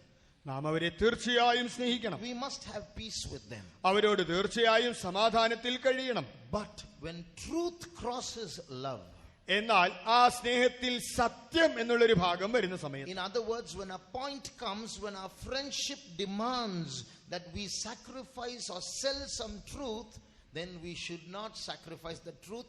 We should not go after such a love or such a peace. എന്നാൽ ആ സ്നേഹബന്ധത്തിന് വേണ്ടി നമ്മുടെ സത്യത്തെ നാം ഉപേക്ഷിച്ച് കളയേണ്ടി വരും, അതിനെ ത്യാഗം ചെയ്യേണ്ടി വരും എന്നുള്ളതായ ഒരു അവസരം വരുമ്പോൾ നാം ആ സത്യത്തെ വിറ്റുകളയുവാൻ പാടില്ല. Solomon loved peace, but not in the divine sense. ശലോമോൻ സമാധാനത്തെ സ്നേഹിച്ചവനാണെങ്കിലും അതൊരു ദൈവിക കാഴ്ചപ്പാടിൽ ആയിരുന്നില്ല. He loved peace because of a laziness for war. യുദ്ധം ചെയ്യാനുള്ളതായ മടി കൊണ്ടാണ് അവൻ സമാധാനത്തെ സ്നേഹിച്ചത്. So he bought horses, he made chariots and multiplied them, and he had a lot of horsemen. The Bible says in 1 Kings chapter 10, he even made shields of gold. നോക്കുക, ശലോമോൻ ധാരാളം കുതിരകളെ സമ്പാദിച്ചു, അനേക കുതിരച്ചേവകരുണ്ടായിരുന്നു, അനേക രഥങ്ങൾ പണിതു, എന്തിന് പൊന്നുകൊണ്ടുള്ള പരിച പോലും അവനുണ്ടായിരുന്നു എന്നാണ് ബൈബിൾ പറയുന്നത്. But he never fought. ഒരിക്കലും പക്ഷെ യുദ്ധം ചെയ്തില്ല. So he had an aversion for war. നോക്കുക, യുദ്ധ വിമുഖനായിരുന്നു. So God told him, don't make a league with those nations. But because he didn't want to fight, he made a league with those nations. ആ ജാതികളോട് സഖ്യത ചെയ്യരുത് എന്ന് ദൈവം പറഞ്ഞു. പക്ഷെ ഇവന് അവരോട് യുദ്ധം ചെയ്യാൻ താല്പര്യമില്ല, മടിയാണ്. അതുകൊണ്ട് അവൻ അവരോട് സമാധാനത്തിൽ പോയി. See, the lesson that we learn from this, ഇതിൽ നിന്ന് നാം പഠിക്കുന്ന പാഠം, when we live to please God, we will displease some human beings. നോക്കുക, ദൈവത്തെ പ്രസാദിപ്പിച്ച് നാം ജീവിക്കുമ്പോൾ ചില മനുഷ്യർക്ക് നമ്മിൽ പ്രസാദമില്ലാതെ വരും. But we can't help that. പക്ഷേ നമ്മളതിൽ നിസ്സഹായരാണ്. Even if they are sad, even if they get angry with us, even if they walk away from us, the truth is very precious. It has to be bought, it has to be kept. അവർ വിഷമിച്ചാലും കോപിച്ചാലും നമ്മെ വിട്ടകന്നു പോയാലും സത്യം അത് അമൂല്യമാണ്. നാം അതിനെ വിറ്റുകളയരുത്, നാം അതിനെ സൂക്ഷിക്കണം, മുറുകെ പിടിക്കണം. The book of Daniel highlights this. Daniel പ്രവചനം ഇതിനെ എടുത്തു കാണിക്കുന്നു. Those young men did not compromise just to gain the friendship and favor of the king. രാജാവിന്റെ പ്രസാദവും സൗഹൃദവും നേടേണ്ടതിന് ആ യൗവനക്കാർ തങ്ങളുടെ സത്യത്തെ വിട്ടുകളഞ്ഞില്ല, വിട്ടുവീഴ്ച ചെയ്തില്ല. O king, even if you are angry, even if you throw us into the fire, we have to live according to the truth. രാജാവേ, നീ ഞങ്ങളോട് കോപിച്ചാലും തീച്ചുളയിൽ ഞങ്ങളെ എറിഞ്ഞാലും ഞങ്ങൾക്കത് വിഷയമല്ല, ഞങ്ങൾ സത്യപ്രകാരമേ ജീവിക്കൂ. These days, you know how we compromise? എന്നാൽ ഈ നാളുകളിൽ നാം എങ്ങനെയാണ് വിട്ടുവീഴ്ച ചെയ്യുന്നത്? When we are forced to bow before an image. ഒരു ബിംബത്തെ നമസ്കരിക്കുവാൻ നാം നിർബന്ധിതരായ Today, those who are converted, they want to hide the fact that they are converted. ഈ നാളുകളിൽ മാനസാന്തരപ്പെട്ടവർ തങ്ങൾ മാനസാന്തരപ്പെട്ടവരാണെന്നുള്ള സത്യം മറച്ചു വയ്ക്കുവാൻ So താല്പര്യപ്പെടുന്നില്ല. instead of chanting those mantras, they will just do some outward action and say stotram, stotram in their mind. Instead of worshipping that God, they will say Jesus, Jesus in their mind. അവർ ആ മന്ത്രങ്ങൾ പറയുന്നതിന് പകരം മന്ത്രം പറയുന്നത് പോലെ തോന്നിപ്പിച്ചുകൊണ്ട് സ്തോത്രം പറയുന്നു. ആ വിഗ്രഹങ്ങൾക്ക് പകരം യേശുവിനെ മനസ്സിൽ സ്മരിച്ചുകൊണ്ടിരിക്കുന്നു. But Shadrach, Meshach, Abednego did not play such tricks. എന്നാൽ ശദ്രക്ക് മേശക്ക് അബേദ്നെഗോ അവർ ഇങ്ങനെയുള്ള സൂത്രപ്രയോഗങ്ങളൊന്നും നടത്തിയില്ല. They were straightforward in their answer, no compromise. അവർ വളരെ നേരെ നിവർന്നു തന്നെ മറുപടി പറഞ്ഞു, ഒരു വിട്ടുവീഴ്ചയ്ക്ക് ഞങ്ങൾ ഒരുക്കമല്ല. In Daniel chapter 6, we read how Daniel was offered not to pray for 30 days for survival.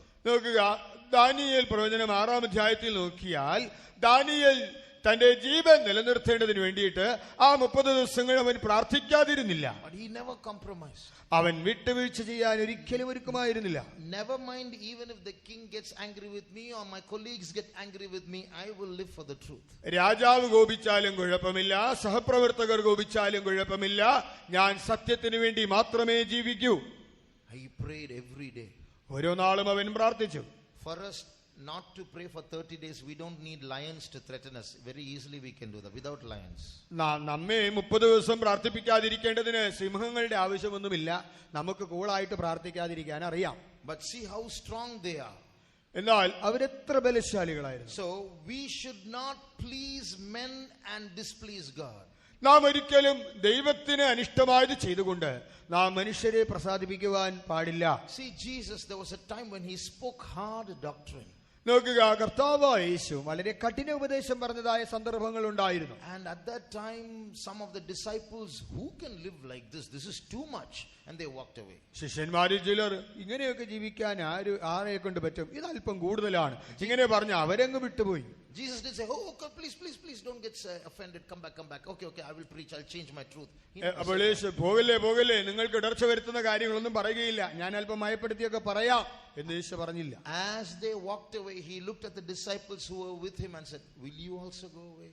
അവർ പോകുമ്പോൾ യേശു ശിഷ്യന്മാരോട് ചോദിച്ചു, നിങ്ങൾക്കും പൊയ്ക്കൊള്ളുവാൻ മനസ്സുണ്ടോ? Read that verse, please. ആ വാക്യം ദയവായി വായിക്കാം. John chapter 6 verses 66 and 67. അന്ന് മുതൽ അവന്റെ ശിഷ്യന്മാരിൽ പലരും പിൻവാങ്ങിപ്പോയി, പിന്നെ അവനോടുകൂടെ സഞ്ചരിച്ചില്ല. ആകയാൽ യേശു 12 നിങ്ങൾക്കും പൊയ്ക്കൊള്ളുവാൻ മനസ്സുണ്ടോ എന്ന് ചോദിച്ചു. From that time many of his disciples went back and walked no more with him, and said Jesus unto the 12, will ye also go away? So, see, our relatives will call us for certain functions, and our colleagues will call us for certain outings and so on. We should keep our life of separation. Even if they are angry, God is the one we should please. നമ്മുടെ ചില സ്വന്തക്കാരോ സഹപ്രവർത്തകരോ നമ്മെ ചില ചടങ്ങുകൾക്ക് വിളിച്ചേക്കാം. എന്നാൽ അവരെ സന്തോഷിപ്പിക്കാൻ നമ്മൾ പോകേണ്ട. അവർ കോപിക്കുകയോ പിണങ്ങുകയോ ചെയ്യട്ടെ, നാം ദൈവത്തെ സന്തോഷിപ്പിക്കാൻ ജീവിക്കുന്നവരാണ്, ദൈവത്തെ കോപിപ്പിക്കരുത്. We go to please those human beings, we'll not only get trapped, later on there will be some snares where God won't be able to help us. നോക്കുക, നാം മനുഷ്യരെ പ്രസാദിപ്പിക്കുവാൻ പോയാൽ തീർച്ചയായിട്ടും നാം കെണിയിൽ കൊടുങ്ങും. അവർ നമുക്ക് കെണിയായി മാറും. ആ സന്ദർഭത്തിൽ ദൈവത്തിന് പോലും നമ്മെ സഹായിപ്പാൻ സാധ്യമല്ല. I remember that when our family, when I was a youngster, was called to the wedding of my first cousin. എന്റെ ഫസ്റ്റ് കസിന്റെ കല്യാണത്തിനായിട്ട് ഞാനൊരു ചെറുപ്പക്കാരനായിരുന്ന സമയത്ത് ഞങ്ങളെ ക്ഷണിച്ചത് ഞാൻ ഓർക്കുന്നു. And they were of another Christian denomination. അവർ മറ്റൊരു ക്രിസ്തീയ വിഭാഗത്തിലുള്ളവരായിരുന്നു. And they came and said, no saying no. You are the most important people in the wedding. You have to come. ഇല്ല എന്ന് പറയാനേ പാടില്ല, നിങ്ങളാണ് പ്രധാന അതിഥികൾ, തീർച്ചയായിട്ടും വന്നേ നോക്കൂ. So what to do? We are indebted. They are our relatives, and so my parents went. ബന്ധുക്കൾക്ക് കടംപെട്ടവരായതുകൊണ്ട് എന്ത് ചെയ്യാനാണ്, മാതാപിതാക്കൾ പോയി. On the way they met with an accident. പോകുന്ന വഴിയിൽ ഒരു ആക്സിഡന്റ് സംഭവിച്ചു. Anyhow, they somehow reached that place. എങ്ങനെയോ അവിടെ ചെന്നെത്തി. And those people who came to the house and said, no saying no, you must come, you're the most important people, when they saw us, just one smile and they walked away. നിങ്ങളാണ് പ്രധാന അതിഥികൾ, വരാൻ പറ്റില്ലെന്ന് പറയരുത്, വന്നേ ഒക്കൂ എന്ന് നിർബന്ധിച്ച് പറഞ്ഞ അതേ ആളുകൾ തന്നെ ഞങ്ങൾ ചെന്നപ്പോൾ ഒന്ന് ചിരിച്ചെന്ന് വരുത്തിയിട്ട് അവരവരുടെ വഴിക്ക് പോയി. That day we learnt our lesson. അന്ന് ഈ പാഠം ഞങ്ങൾ പഠിച്ചു. We displeased God to please men. മനുഷ്യരെ പ്രസാദിപ്പിക്കാൻ ദൈവത്തിന് ദുഃഖമായത് ചെയ്തു. God has given us some unique doctrines which others will not understand. മറ്റുള്ളവർക്ക് ഒരിക്കലും മനസ്സിലാകാത്ത നിസ്തുല്യമായ നിരുപമമായ ഉപദേശങ്ങൾ ദൈവം നമുക്ക് തന്നിരിക്കുന്നു. But if we understand how we have to keep our heart with all diligence, എന്നാൽ സകല ജാഗ്രതയോടും ഹൃദയത്തെ കാത്തുകൊള്ളുവാൻ നമ്മൾ പഠിച്ചാൽ, if we understand the value of our soul, നമ്മുടെ പ്രാണന്റെ മൂല്യത്തെ നാം തിരിച്ചറിഞ്ഞാൽ, we have to keep our soul. Sometimes when we keep our soul, some men will be displeased. We can't help it. അത് നമ്മുടെ പ്രാണനെ നാം വളരെ കരുതലോടെ സൂക്ഷിക്കേണ്ടതാണ്. അത് നിമിത്തം ചില ആളുകൾക്ക് അനിഷ്ടം തോന്നിയാലും നമുക്ക് അവരെ ഒന്നും ചെയ്യാൻ സാധ്യമല്ല. So thank God for these strict doctrines. ആകയാൽ ഈ കർക്കശ ഉപദേശങ്ങൾക്കായി ദൈവത്തിന് സ്തോത്രം. Thank God for a strict church that preaches strict doctrines. കർക്കശ ഉപദേശങ്ങൾ പറയുന്ന ഈ കാർക്കശ്യമുള്ള സഭയ്ക്കായി ദൈവത്തിന് സ്തോത്രം. Thank God for a strict Jesus who is preaching these doctrines through these Bible studies. ഈ വേദപാഠത്തിലൂടെ ഈ കർക്കശ ഉപദേശങ്ങൾ നൽകുന്ന കർക്കശക്കാരനായ യേശുവിന് സ്തോത്രം.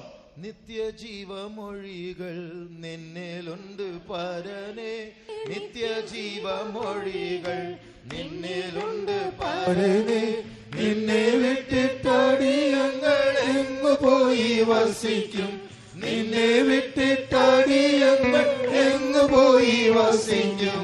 നീയല്ലോ ഞങ്ങൾക്കുള്ള ദിവ്യ സമ്പത്തേശുവേ, നീയല്ലോ ഞങ്ങൾക്കുള്ള ദിവ്യ സമ്പത്തേശുവേ, നീയല്ലാതില്ല ഭൂമി ആശ്രയിപ്പാനാരുവേ, നീയല്ലാതില്ല ഭൂമി ആശ്രയിപ്പാനാരുവേ, നീയല്ലോ ഞങ്ങൾക്കുള്ള ദിവ്യ സമ്പത്തേശുവേ, നീയല്ലോ ഞങ്ങൾക്കുള്ള ദിവ്യ സമ്പത്തേശുവേ.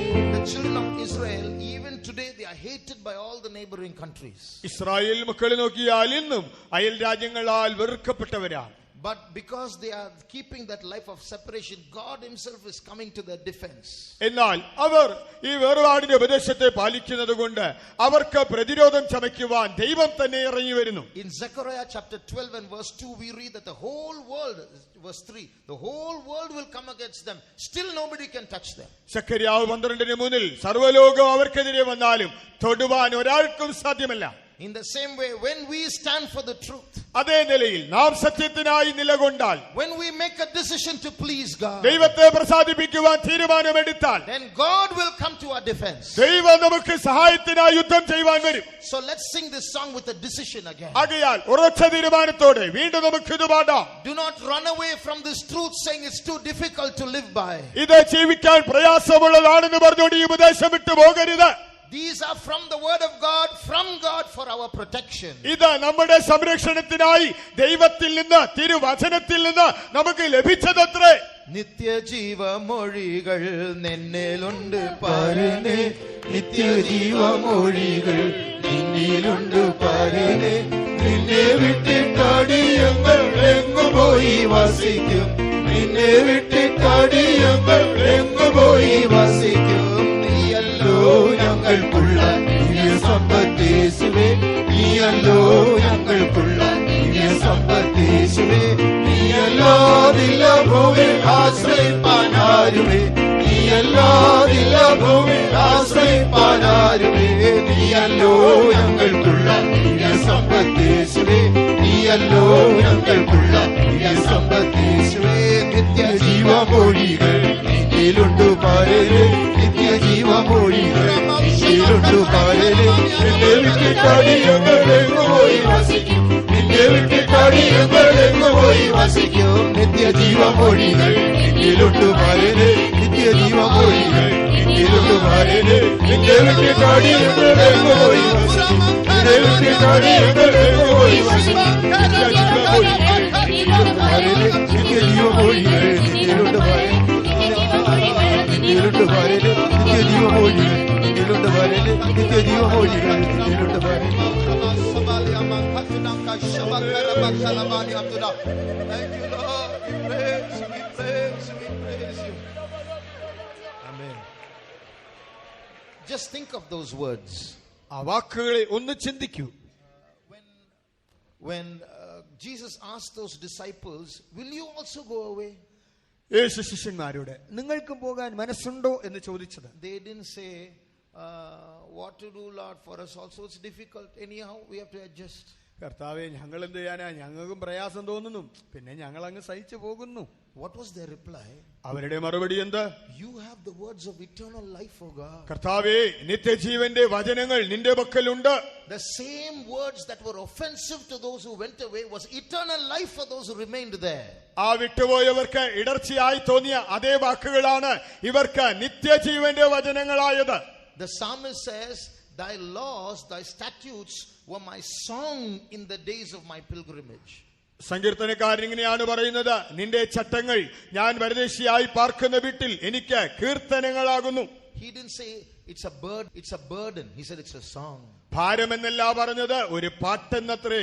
So we should sing of divine healing, we should sing of the life of separation, we should sing of faith life. ആകയാൽ ദൈവിക രാഗശാന്തിയെ കുറിച്ച്, വിശ്വാസ ജീവിതത്തെ കുറിച്ച്, വേർപാടിനെ കുറിച്ച് നാം ഗീതങ്ങൾ ആലപിക്കണം. Let the whole world rise up against us. സർവ്വലോകവും നമുക്കെതിരായി എഴുന്നേൽക്കട്ടെ. Listen, the whole world is going to rise up against us. ശ്രദ്ധിക്കണം, മുഴു ലോകവും നമുക്കെതിരായി എഴുന്നേൽക്കാൻ പോവുക തന്നെയാണ്. Even other Christian denominations are going to rise up against മറ്റ് us. ക്രിസ്തീയ വിഭാഗങ്ങളും നമുക്കെതിരായി എഴുന്നേൽക്കാൻ പോകുന്നു. We will be called Satan's people. നാം സാത്താന്റെ ആളുകൾ എന്ന് വിളിക്കപ്പെടും. But when we stand for the truth, God will come to our side. എന്നാൽ സത്യത്തിനായി ഉറച്ചു നിന്നാൽ ദൈവം നമ്മുടെ പക്ഷത്ത് നമുക്കായി വരും. The whole world will come against us and the whole world will see that Jesus is on our side. മുഴു ലോകവും നമുക്കെതിരെ എഴുന്നേറ്റ് വരുമ്പോൾ മുഴു ലോകവും കാണും യേശു നമുക്ക് വേണ്ടിയുണ്ട്. When Goliath came against Israel, Goliath ഇസ്രായേലിനെതിരെ വന്നപ്പോൾ David said, Israel is going to know that there is a God in Israel and the whole world is going to know that there is a God in Israel. ഇസ്രായേലിൽ ഒരു ദൈവമുണ്ടെന്ന് ഇസ്രായേലും സർവ്വലോകവും ഇന്നറിയാൻ പോവുകയാണ്. In the same way, when we stand for the truth, അതേ നിലയിൽ നാം സത്യത്തിനായി ഉറച്ചു നിൽക്കുമ്പോൾ, when we dedicate our lives to please God and not men, മനുഷ്യരെയല്ല ദൈവത്തെ പ്രസാദിപ്പിക്കുവാൻ ജീവിതത്തെ അർപ്പണം ചെയ്യുമ്പോൾ, when we live to please God, even though some men, some close relatives are displeased because of it, ചില മനുഷ്യരോ അടുത്ത ചാർച്ചക്കാരോ അവർക്ക് അനിഷ്ടം തോന്നിയാലും ദൈവത്തെ പ്രസാദിപ്പിക്കുവാൻ നാം ഉറച്ചു നിൽക്കുമ്പോൾ, then God will be on our side. ദൈവം നമ്മുടെ പക്ഷത്തുണ്ടായിരിക്കും. One day, when Pastor Manasseh was studying in college, pastor Manasseh താൻ കോളേജിൽ പഠിക്കുന്ന കാലയളവിൽ ഒരിക്കൽ they showed a film there in that college, a movie. കോളേജിൽ ഒരു സിനിമ പ്രദർശനം നടത്തി. Jesus Christ of Nazareth. നസറായനായ യേശു ക്രിസ്തു. It was a Jesus movie only. അത് യേശുവിനെ കുറിച്ചുള്ള ഒരു cinema. So one of the Roman Catholic fathers called him. Roman കത്തോലിക്ക പുരോഹിതന്മാരിൽ ഒരാൾ തന്നെ വിളിപ്പിച്ചു. He was in the hostel at that time. താൻ ആ സമയത്ത് ഹോസ്റ്റലിലായിരുന്നു. And he said, no, I'm not coming. ഞാൻ വരുന്നില്ല എന്ന് ഇദ്ദേഹം പറഞ്ഞു. Then the father said, what's wrong? It's only about Jesus. യേശുവിനെ കുറിച്ചുള്ള സിനിമ കണ്ടാൽ എന്താ കുഴപ്പം? You know what pastor replied? ഇദ്ദേഹം നൽകിയ മറുപടി എന്തായിരുന്നു? What I want to know about Jesus, what I have to know about Jesus in the Bible. Outside of that, I don't want to know anything. യേശുവിനെ കുറിച്ച് എന്തെല്ലാം ഞാൻ അറിയേണ്ടതുണ്ടോ, ഞാൻ എന്തെല്ലാം അറിയാൻ ആഗ്രഹിക്കുന്നു, അതെല്ലാം ബൈബിളിലുണ്ട്. മറ്റൊരിടത്തുനിന്ന് എനിക്ക് അതിന്റെ ആവശ്യമില്ല. So the father mocked him and said, what a fool you are.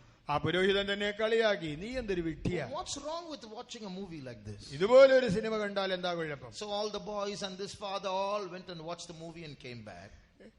അവിടെയുള്ളതായ എല്ലാ ആൺകുട്ടികളും ഈ അച്ഛനും ചെന്ന് ആ സിനിമ കണ്ടിട്ട് വന്നു. I don't know what that father had in his mind, but after coming back, the father said, it seems, what that boy did is only correct, not going for the movie. അച്ഛന്റെ മനസ്സിൽ എന്തുണ്ടായിരുന്നു, പക്ഷെ അദ്ദേഹം തിരിച്ചു വന്നിട്ട് ഇങ്ങനെയാണ് പറഞ്ഞത്, അവൻ ചെയ്തതാ ശരി, സിനിമ കാണാൻ പാടില്ല. So when we stand for God, God will stand for us. നാം സത്യത്തിനായി ദൈവത്തിനായി നിൽക്കുമ്പോൾ ദൈവം നമുക്കായി നിൽക്കും. All right, the 9th lesson. 9ാമത്തെ പാഠം. Give unto God the things that are God's. ദൈവത്തിനുള്ളത് ദൈവത്തിന് കൊടുക്കുക. This is another lesson that we learn from Solomon's life. ശലോമോന്റെ ജീവിതത്തിൽ നിന്ന് നാം പഠിക്കുന്ന മറ്റൊരു പാഠം ഇതാണ്. You know, Hiram, the king of Tyre, was a close friend of King Solomon. രാജാവായ ഹീരാം ശലോമോന്റെ ഉറ്റ സുഹൃത്തായിരുന്നു. So to please the king of Tyre, that Hiram, Solomon did some wrong thing. ആകയാൽ സോർ രാജാവായ ഹീരാമിനെ സന്തോഷിപ്പിക്കാൻ ശലോമോൻ ഒരു തെറ്റായ കാര്യം ചെയ്തു. Read 1 Kings chapter 9 and verse 11. 1 രാജാക്കന്മാർ 9-ാം അധ്യായം 11-ാം വാക്യം. സോർ രാജാവായ ഹീരാം ശലോമോന് അവന്റെ ഇഷ്ടം പോലെ ഒക്കെയും ദൈവദാരുവും സരളമരവും സ്വർണവും കൊടുത്തിരുന്നത് കൊണ്ട് ശലോമോൻ രാജാവ് ഹീരാമിന് ഗലീല ദേശത്ത് 20 പട്ടണം കൊടുത്തു.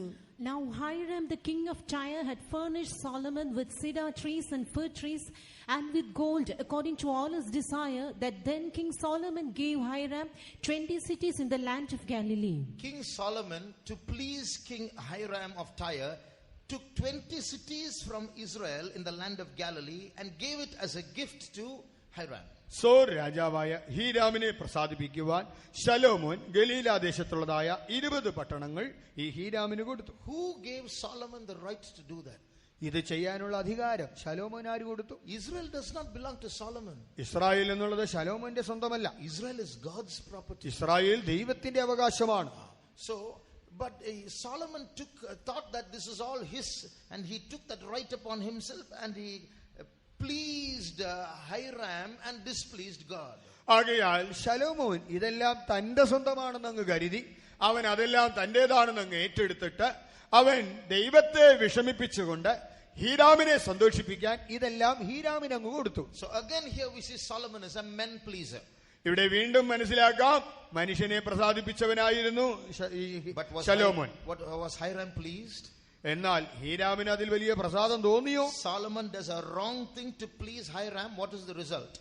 ഹീരാമിനെ പ്രസാദിപ്പിക്കാൻ ശലോമോൻ ഒരു തെറ്റായ കാര്യം ചെയ്തു. എന്നാൽ അതിന്റെ ഫലം എന്തായിരുന്നു? Read the next verse. അടുത്ത വാക്യം. ശലോമോൻ ഹീരാമിന് കൊടുത്ത പട്ടണങ്ങളെ കാണേണ്ടതിന് അവൻ സോരിൽ നിന്ന് വന്നു. എന്നാൽ അവ അവന് ബോധിച്ചില്ല. സഹോദര, നീ എനിക്ക് തന്ന ഈ പട്ടണങ്ങൾ എന്ത് എന്ന് അവൻ പറഞ്ഞു. And Hiram came out from Tyre to see the cities which Solomon had given him, and they pleased him not. And they pleased him not. അവന് അത് ബോധിച്ചില്ല. He did a wrong thing to please a person, and it did not please him. ഒരാളെ പ്രസാദിപ്പിക്കാൻ ഒരു തെറ്റായ കാര്യം ചെയ്തു, പക്ഷെ അവൻ അത് ബോധിച്ചില്ല. If we are going to sacrifice God's things to please people, it will not please God, it will not please those people also. ആളുകളെ പ്രസാദിപ്പിക്കേണ്ടതിന് ദൈവത്തിന് അനിഷ്ടമായ കാര്യങ്ങൾ നമ്മൾ ചെയ്താൽ ദൈവത്തിനും പ്രസാദം തോന്നുകയില്ല, മനുഷ്യരും അതിൽ പ്രസാദിക്കുകയില്ല. So we have no rights to take God's things and give it to others. ദൈവത്തിനുള്ളതെടുത്ത് മറ്റുള്ളവർക്ക് കൊടുക്കാൻ നമുക്ക് ഒരുവിധ അവകാശവുമില്ല. You are God's property. നീ ദൈവത്തിന്റെ അവകാശം. You know, when God brought us to the ministry, God told us that you are God's sheep. കർത്താവ് ഞങ്ങളെ ശുശ്രൂഷയ്ക്കൊണ്ട് വരുമ്പോൾ കർത്താവ് ഇങ്ങനെയാണ് പറയുന്നത്, ഇവ ദൈവത്തിന്റെ ആട്ടിൻകൂട്ടമാണ്. So our authority over you is not personal authority, it's God's authority. ആകയാൽ ഞങ്ങൾ നിങ്ങളുടെ മേൽ ചെലുത്തുന്ന അധികാരം ഞങ്ങളുടെ വ്യക്തിപരമായ അധികാരമല്ല, അത് ദൈവത്തിന്റെ അധികാരം മാത്രമാണ്. That's why the Bible says we should not be lords over God's heritage. അതുകൊണ്ടാണ് തിരുവചനം പറയുന്നത്, ദൈവത്തിന്റെ ആട്ടിൻകൂട്ടത്തിന്റെ മേൽ കർത്തൃത്വം നടത്തുന്നവരല്ല ഞങ്ങൾ. So you are God's property. നിങ്ങൾ ദൈവത്തിന്റെ സമ്പത്ത്. The church is God's property. സഭ ദൈവത്തിന്റെ സമ്പത്ത്. The truth is God's property. സത്യം ദൈവത്തിന്റെ സമ്പത്ത്. Are we selling all these things just to please some people or please ourselves? ചില ആളുകളെയോ നമ്മെ തന്നെയോ പ്രസാദിപ്പിക്കാൻ നാം ഇതെല്ലാം വിറ്റ് തുലയ്ക്കുന്നുണ്ടോ?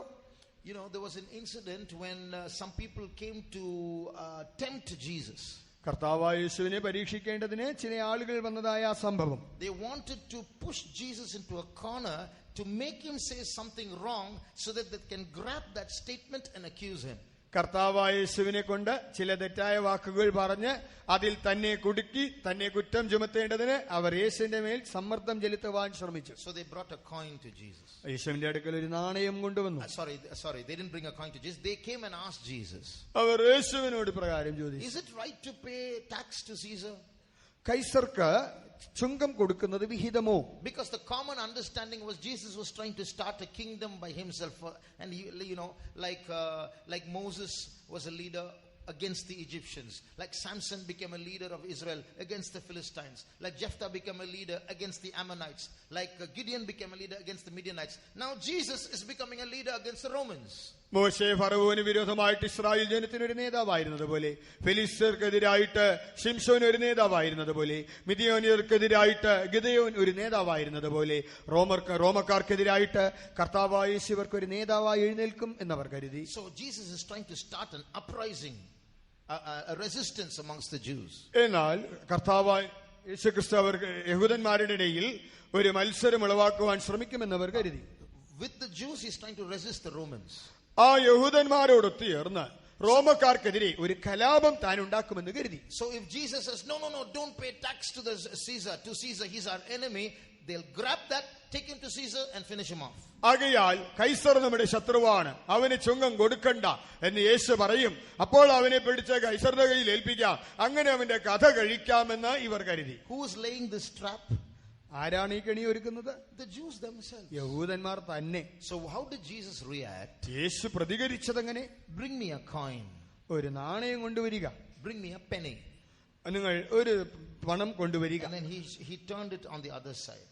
ആദരമ്മ കൊണ്ടുവന്ന് അതിനെ മറുഭാഗം കാണിച്ചു. Whose image and superscription and writing is this? അവിടെയുള്ളതായ സ്വരൂപവും മേലെഴുത്തും ആരുടേതാണ്? And they said Caesar's.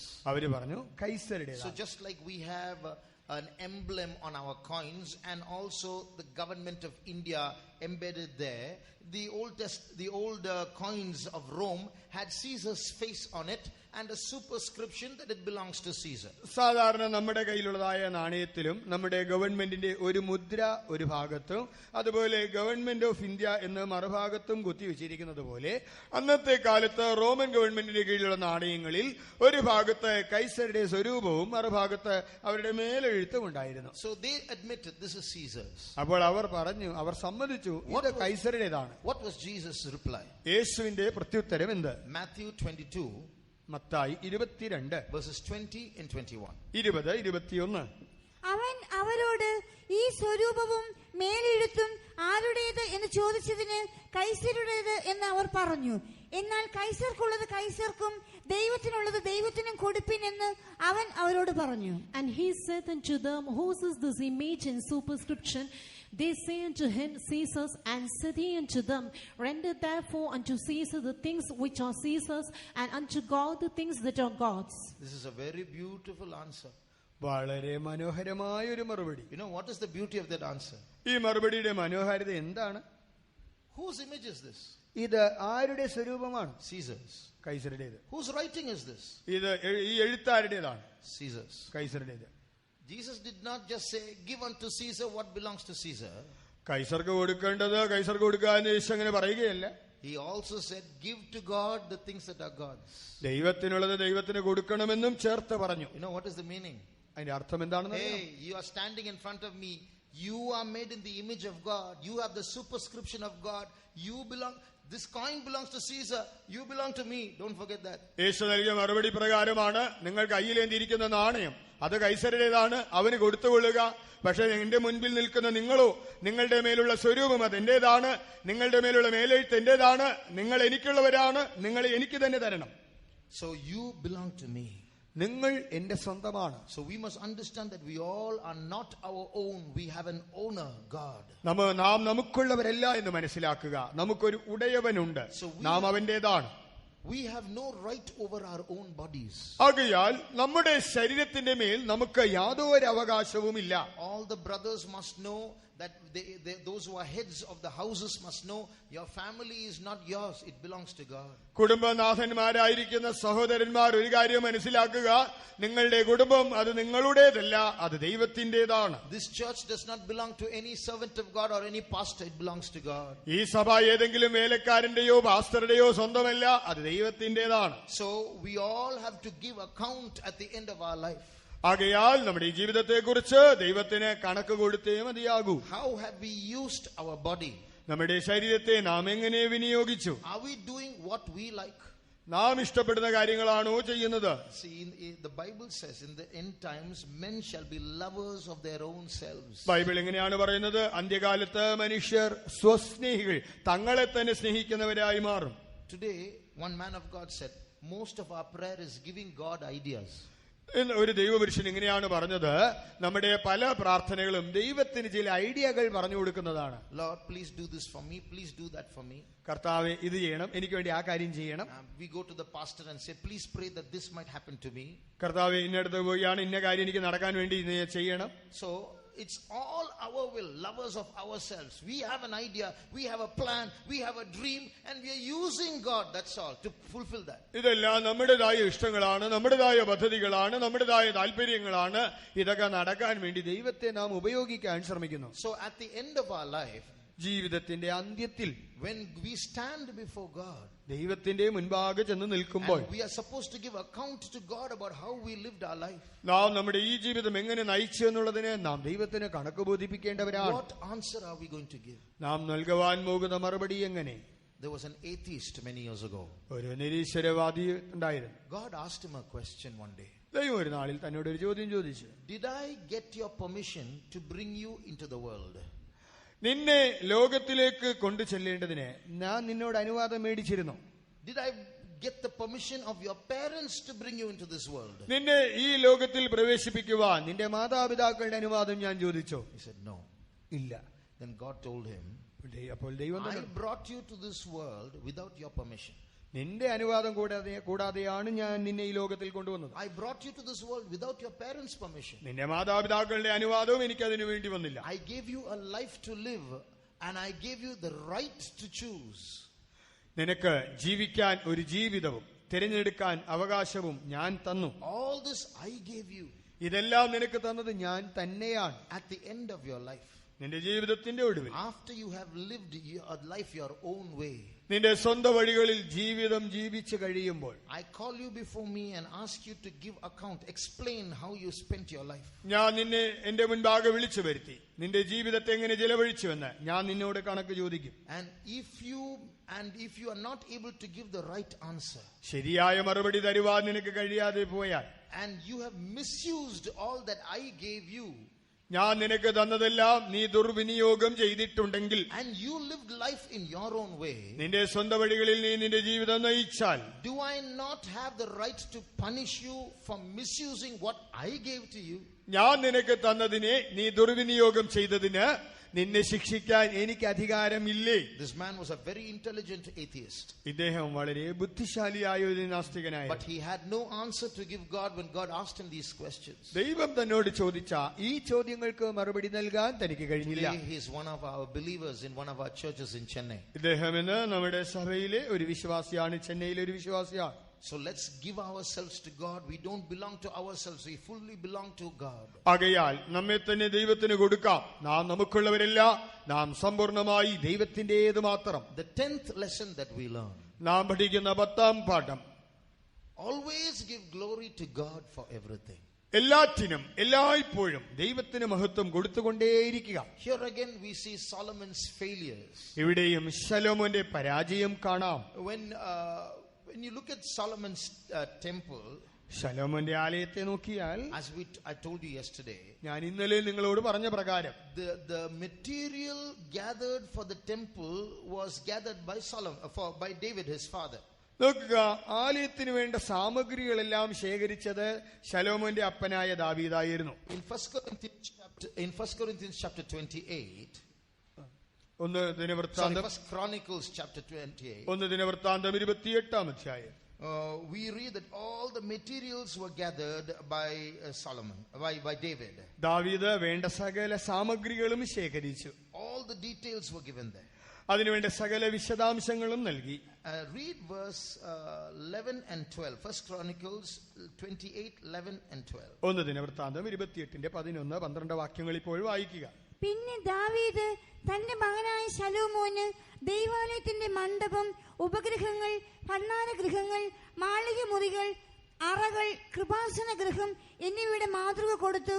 യഹോവയുടെ ആലയം, പ്രാകാരങ്ങൾ, ചുറ്റുമുള്ള എല്ലാ അറകൾ, ദൈവാലയത്തിന്റെ ഭണ്ഡാരഗൃഹങ്ങൾ, നിവേദിത വസ്തുക്കളുടെ ഭണ്ഡാരം, Then David gave to Solomon his son the pattern of the porch, of the houses thereof, and of the treasuries thereof, and of the upper chambers thereof, and of the inner parlors thereof, and of the place of the mercy seat, and the pattern of all that he had by the Spirit, of the courts of the house of the Lord, and of all the chambers round about, of the treasuries of the house of God, and of the treasuries of the dedicated things. So the materials were provided by David. The pattern, the design, the plan was also provided by David. നോക്കുക, വേണ്ട സാധന സാമഗ്രികളെല്ലാം കൊടുത്തത് ദാവീദാണ്. അതിനുവേണ്ട മാതൃകയും രൂപരേഖയും എല്ലാം കൊടുത്തത് ദാവീദായിരുന്നു. Not only that, അത് മാത്രവുമല്ല, 1 Kings chapter 5, 1 രാജാക്കന്മാർ 5-ാം അധ്യായം we read that when the temple was being built, ആലയം പണിതു കഴിഞ്ഞപ്പോൾ there were 70,000 people who are doing the manual work. 70,000 ആളുകൾ ഈ പണികൾ ചെയ്യുവാനായിട്ട് അവിടെ ഉണ്ടായിരുന്നു. There were 80,000 people who were woodcutters. അവിടെ മരം മുറിക്കുവാൻ 80,000 പേരുണ്ടായിരുന്നു. There were 3,300 supervisors. 3,300 മേൽവിചാരകന്മാർ. So I'll say it again. ഞാൻ വീണ്ടും പറയട്ടെ, So many thousands of people helping in the building work. ഈ കെട്ടിട പണിയിൽ 1,000 ആളുകൾ തന്നെ സഹായിച്ചു. David provided the materials. ദാവീദ് വേണ്ട സാധന സാമഗ്രികൾ കൊടുത്തു. David gave the plan. ദാവീദ് വേണ്ടതായ രൂപരേഖ നൽകി. But in 1 Kings chapter 8, എന്നാൽ 1 രാജാക്കന്മാർ when 8-ാം the dedication service was going on, അവിടെ ആ പ്രതിഷ്ഠാ ശുശ്രൂഷ നടക്കുമ്പോൾ 6 times Solomon says in that prayer, the temple which I have built, the temple which I have built, the temple which I have built. 6 പ്രാവശ്യം ശലോമോൻ തന്റെ പ്രാർത്ഥനയിൽ ഉരുവിടുകയാണ്, ഞാൻ പണിത ആലയം, ഞാൻ പണിത ആലയം, ഞാൻ പണിത ആലയം. But when you look at David, his father, എന്നാൽ തന്റെ അപ്പനായ ദാവീദിനെ നോക്കിയാൽ, read 1 Chronicles 29:14. 1 ദിനവൃത്താന്തം 29:14 നോക്കുക. See what David says. എന്താണ് അവിടെ ദാവീദ് പറയുന്നത്? When he offered to God, ദൈവത്തിന് താനെല്ലാം അർപ്പിച്ചപ്പോൾ see what he says. താൻ മറുപടി നൽകുന്നത്, താൻ ദൈവത്തോട് പറയുന്നത്, എന്നാൽ ഞങ്ങൾ ഇങ്ങനെ ഇത്ര മനഃപൂർവ്വമായി ദാനം ചെയ്യേണ്ടതിന് പ്രാപ്തരാകുവാൻ ഞാൻ ആർ, എന്റെ ജനവും എന്തുള്ളൂ, സകലവും നിങ്കിൽ നിന്നല്ലോ വരുന്നത്, നിന്റെ കയ്യിൽ നിന്ന് വാങ്ങി ഞങ്ങൾ നിനക്ക് തന്നതേ ഉള്ളൂ. But who am I and what is my people that we should be able to offer so willingly after this sort? For all things come of thee, and of thine own have we given thee. So David is saying, all these great offerings we are giving you is not from us. You gave it to us, we are giving it back to you. ഈ വലിയ ദാനങ്ങളെല്ലാം തന്നെയും ഇത് ഞങ്ങളുടേതല്ല, കർത്താവേ നീ ഞങ്ങൾക്ക് തന്നത് ഞങ്ങൾ നിനക്ക് തിരിച്ചു തന്നു എന്നേ ഉള്ളൂ. So we have no glory for ourselves. Everything is from God. ആകയാൽ നമുക്ക് സ്വയം പ്രശംസിക്കാനൊന്നുമില്ല, സകലവും ദൈവത്തിൽ നിന്ന് മാത്രം. But Solomon did not say like his father. ശലോമോൻ തന്റെ അപ്പനെ പോലെ ഇങ്ങനെയൊന്നും പറയുന്നില്ല. His father does half the work, the people do the manual work, and he says, I built, I built, I built. പകുതി പണി അപ്പൻ ചെയ്തു, ബാക്കി പണികൾ വേലക്കാർ കൂലിക്കാർ ചെയ്തു, എന്നാൽ ഇവന്റെ പറച്ചിലെല്ലാം ഞാൻ പണിതു എന്നാണ്. So there was a lot of I in his life. ആകയാൽ അവന്റെ ഇതിൽ ധാരാളം സ്വയം ഉണ്ടായിരുന്നു. See, in Ecclesiastes chapter 2, സഭാപ്രസംഗി 2-ാം അധ്യായം we see so many times he says, I. ഞാൻ എന്ന് അനേകം പ്രാവശ്യം പറയുന്നു. There we read, see, I made me great works. I builded houses. I planted vineyards. I made gardens. I made pools of water. I got me servants. I gathered silver and gold. And then he says in verse 9, I was great and increased more than all that were before me in Jerusalem. അവൻ അവിടെ എങ്ങനെയാണ് പറയുന്നത്? ഞാൻ വലിയ കാര്യങ്ങൾ ചെയ്തു, ഞാൻ കെട്ടിടങ്ങൾ പണിതു, ഞാൻ തോട്ടം നട്ടുണ്ടാക്കി, ഞാൻ വലിയ കാര്യങ്ങളെല്ലാം ചെയ്തു എന്നിങ്ങനെ ഞാൻ ചെയ്തു എന്നേറ്റ് പറയുന്നു. And then finally in verse 9 he says, I was great and I increased more than others in Jerusalem. ഒടുവിൽ അവൻ 8-ാം വാക്യത്തിൽ ഇങ്ങനെയാണ് പറയുന്നത്, ഞാൻ ഇങ്ങനെ മഹാനായി തീർന്നു, എനിക്ക് മുൻപുണ്ടായിരുന്ന സകലരെക്കാളും ഞാൻ വലിയവനായി മാറി. But when you turn to Deuteronomy chapter 8, എന്നാൽ ആവർത്തന പുസ്തകം 8-ാം അധ്യായത്തിൽ വരുമ്പോൾ you see God reminding the Israelites. അവിടെ ഇസ്രായേലിനെ ദൈവം ഓർമ്മിപ്പിക്കുന്നത് Verse 18. 18-ാം വാക്യം. നിന്റെ ദൈവമായ 8:18. Deuteronomy 8:18. ആവർത്തനം 8:18. നിന്റെ ദൈവമായ യഹോവയെ നീ മറന്ന് എന്റെ ശക്തിയും എന്റെ കൈയുടെ ബലവും ഈ സമ്പത്ത് ഉണ്ടാക്കി എന്ന് നിന്റെ ഹൃദയത്തിൽ പറയാതിരിപ്പാനും സൂക്ഷിച്ചുകൊള്ളണം. Read it in English first. Read that verse in Malayalam. But thou shalt remember the Lord thy God, for it is he that giveth thee power to get wealth. Enough. നിന്റെ ദൈവമായ യഹോവയെ നീ ഓർക്കണം, നിന്റെ പിതാക്കന്മാരോട് സത്യം ചെയ്ത് തന്റെ നിയമം ഇന്നുള്ളതുപോലെ ഉറപ്പിക്കേണ്ടതിന് അവനല്ലോ നിനക്ക് സമ്പത്തുണ്ടാക്കുവാൻ ശക്തി തരുന്നത്. It is God who gives a king power to get wealth. അത് സമ്പത്തുണ്ടാക്കുവാൻ ദൈവമല്ലയോ നിനക്ക് ശക്തി തരുന്നത്. So instead of giving glory to God, I became great. I did this. I did that. I built the temple which I have built. ആകയാൽ ദൈവത്തിന് മഹത്വം കൊടുക്കുന്നതിന് പകരമായിട്ട് ഞാൻ ആലയം പണിതു, ഞാൻ അത് ചെയ്തു, ഞാൻ വലിയവനായി, ഞാൻ മഹാനായി എന്നൊക്കെ പറയുന്നു. In the Bible there is a verse. ബൈബിളിൽ ഒരു വാക്യമുണ്ട്. God dwelleth not in temples made with hands. ദൈവം കൈപ്പണിയായതിൽ വസിക്കുന്നില്ല. And in Daniel chapter 2, Daniel പ്രവചനം 2-ാം അധ്യായം we read of a kingdom not made with hands. കൈപ്പണിയല്ലാത്ത ഒരു രാജ്യത്തെക്കുറിച്ച് നമുക്കവിടെ കാണാം. Read that in Daniel chapter 2. Daniel പ്രവചനം 2-ാം അധ്യായത്തിൽ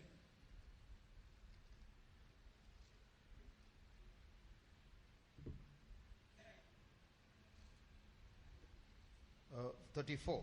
34-ാം A stone that was cut without hands. കൈ തൊടാതെ പറഞ്ഞു വന്നതായ കല്ല്. തിരുമനസ്സുകൊണ്ട് നോക്കിക്കൊണ്ടിരിക്കുമ്പോൾ കൈ തൊടാതെ ഒരു കല്ല് പറഞ്ഞു വന്ന് ബിംബത്തെ ഇരുമ്പും കളിമണ്ണും കൊണ്ടുള്ള കാലിൽ അടിച്ച് തകർത്ത് കളഞ്ഞു. Thou sawest still that a stone was cut out without hands, which smote the image upon his feet that were of iron and clay, and brake them to pieces. One meaning of that stone is Jesus and all of us. ആ കല്ലിന്റെ ഒരർത്ഥം അത് കർത്താവായ യേശുവും നാം എല്ലാവരും ആണ്. Because we are going to return like that stone in the battle of Armageddon and put an end to that image. ഹർമഗദോൻ യുദ്ധത്തിൽ ആ കല്ല് പോലെ നാം തിരിച്ചു വന്ന ആ ബിംബത്തെ അടിച്ച് തകർത്ത് കളയും. So that stone represents the kingdom of God in one sense. ഒരർത്ഥത്തിൽ ഈ കല്ല് ദൈവരാജ്യത്തെ പ്രതിനിധാനം ചെയ്യുന്നു. But the stone is not cut with hands. എന്നാൽ ഈ കല്ല് കൈകൊണ്ട് പറിച്ചെടുത്തതല്ല. The meaning of that is the kingdom of God is not built with human hands. അതിന്റെ അർത്ഥം എന്തെന്നാൽ ദൈവത്തിന്റെ രാജ്യം മനുഷ്യ കൈകളാൽ നിർമ്മിതമല്ല. You know, in some huge monuments and buildings and colleges, you have some granite stones there where it is embedded. This foundation was built by so and so. വലിയ മന്ദിരങ്ങൾ, വലിയ സ്മൃതി മണ്ഡപങ്ങൾ, സ്മാരകങ്ങൾ, കെട്ടിടങ്ങൾ, കോളേജുകളൊക്കെ നോക്കിയാൽ നമുക്ക് അവിടെ ഒരു ശിലാഫലകം കാണാം. ഇന്നയാൾ ഇത് പണിതു അല്ലെങ്കിൽ താൻ ഇതിന്റെ അടിസ്ഥാന കല്ലിട്ടു എന്നൊക്കെ അതിൽ കൊത്തിവെച്ചിരിക്കും. In heaven your name won't be there, my name won't be there in any of the bricks in heaven. നോക്കുക, സ്വർഗത്തിൽ ചെന്നാൽ അവിടെ ഒരു കല്ലിലും നിങ്ങളുടെ പേരോ എന്റെ പേരോ കാണുകയില്ല. But there is only one thing which we human beings have done will be in heaven. എന്നാൽ മനുഷ്യർ ചെയ്ത കാര്യങ്ങൾ മാത്രമേ അവിടെ കാണപ്പെടൂ. There is only one thing. ഒരേ മനുഷ്യരുടെ ഒരേ ഒരു കാര്യം അവിടെ കാണപ്പെടും. Anyone knows what is that? എന്താണെന്നറിയാമോ? There is only one thing which we have done which will be seen in heaven. നാം ചെയ്ത ഒരേ ഒരു കാര്യം സ്വർഗത്തിൽ കാണും. Those are the holes in the hands and feet of Jesus. കർത്താവായ യേശുവിന്റെ കയ്യിലും കാലിലുമുള്ളതായ ആ ദ്വാരങ്ങൾ. That's what we did. നാം ചെയ്ത ഒരേ ഒരു കാര്യം അത് അവിടെ That's the കാണും. only thing that will be seen in heaven. സ്വർഗത്തിൽ കാണപ്പെടുന്ന ഒരേ ഒരു കാര്യം അതായിരിക്കും. Everything else that is built in the kingdom of God should be done only by synchronizing or cooperating with God. That's all. എന്നാൽ നാം ദൈവരാജ്യം നിർമ്മിക്കാൻ വേണ്ടി ചെയ്ത എല്ലാ കാര്യങ്ങളും തന്നെ ദൈവത്താൽ നിയന്ത്രിക്കപ്പെട്ട് ചെയ്ത കാര്യങ്ങൾ മാത്രമാണ്. When a man writes a book, the pen does not take the glory. പേന തൂലിക മഹത്വം എടുക്കുന്നില്ല എന്ന ആശയത്തിൽ ഒരു വ്യക്തി ഒരു പുസ്തകം എഴുതിയിട്ടുണ്ട്. No. When a man writes a book, the pen will not take the glory. ഒരു വ്യക്തി ഒരു പുസ്തകം എഴുതുമ്പോൾ അതിന്റെ മഹിമ എടുക്കുന്നത് പേനയല്ല. In the same way, we are like pens in our Lord's hand. ഇതുപോലെ ദൈവത്തിന്റെ കയ്യിലെ എഴുത്തുകോലുകളാണ് നമ്മൾ. Just imagine the pen saying, I wrote the book, I wrote every page, I am the beauty of the book. What stupid thing that is. ഓരോ പേജും ഞാനാണ് എഴുതിയത്, ഇതിലെ ഓരോ വരികളും എഴുതിയത് ഞാനാണ് എന്ന് പേന അവകാശവാദം ഉന്നയിച്ചാൽ അതെത്ര വിഡ്ഢിത്തമാണ്. So all that we have to do is to cooperate with God. ദൈവത്തോട് സഹകരിക്കുക എന്നുള്ളതാണ് നമ്മുടെ ജോലി. As I preach these words to you, ഞാൻ നിങ്ങളോട് ഈ വാക്കുകൾ സംസാരിക്കുമ്പോൾ, as we analyze the wisdom and the foolishness of Solomon the wise, ജ്ഞാനിയായ ശലോമോന്റെ ജ്ഞാനത്തെയും ഭോഷത്വത്തെയും നാം ഇപ്പോൾ വിശകലനം ചെയ്യുമ്പോൾ, I must realize that the moment I get detached from God, my own preaching and my own sermons and my own wisdom will corrupt. I will become another Lucifer. That's all. നോക്കുക, ഞാനൊരു കാര്യം മനസ്സിലാക്കണം. ദൈവവുമായുള്ള ബന്ധം എനിക്ക് നഷ്ടപ്പെട്ടു പോയാൽ ഞാൻ എന്റേതായ സ്വന്തം ജ്ഞാനം, സ്വന്തം പ്രസംഗം അത് പറയും, അത് വഷളായി തീരും, ഞാൻ ലൂസിഫറിന്റേതായി മാറി. In eternity, നിത്യതയിൽ when the bride sits with the bridegroom Jesus Christ, മണവാട്ടി മണവാളൻ യേശുവോടൊപ്പം ഇരിക്കുമ്പോൾ there will be thousands and thousands and thousands of people in eternity who are not the bride. നിത്യതയിൽ ഈ മണവാട്ടിയിൽ ഉൾപ്പെടാത്ത ആയിരം ആളുകൾ കാണും. John the Baptist, who lived such a consecrated life, എത്രത്തോളം പ്രതിഷ്ഠയെ സൂക്ഷിച്ച് ജീവിച്ച യോഹന്നാൻ സ്നാപകൻ, Joseph and Daniel, who lived holy lives, വിശുദ്ധ ജീവിതം നയിച്ച യോസേഫ്, Daniel മുതലായവർ, and Abraham, who lived such a strong faith life, വളരെ ശക്തമായ വിശ്വാസ ജീവിതം നയിച്ച Abraham, they will all be standing in front of us. Hey, how did you manage to get there? എല്ലാവരും നമ്മുടെ മുൻപിൽ നിന്ന് ചോദിക്കും, എങ്ങനെ നീ ഇവിടെ വന്നെത്തി? How did you manage to sit to the right hand of Jesus? യേശുവിന്റെ വലത്ത് ഭാഗത്തിരിക്കുന്ന ഈ സ്ഥാനം നീ എങ്ങനെ നേടി? What will be our answer? എന്തായിരിക്കും നമ്മുടെ മറുപടി? I stood on my knees. I fasted. I wore white clothes. I stood for divine healing.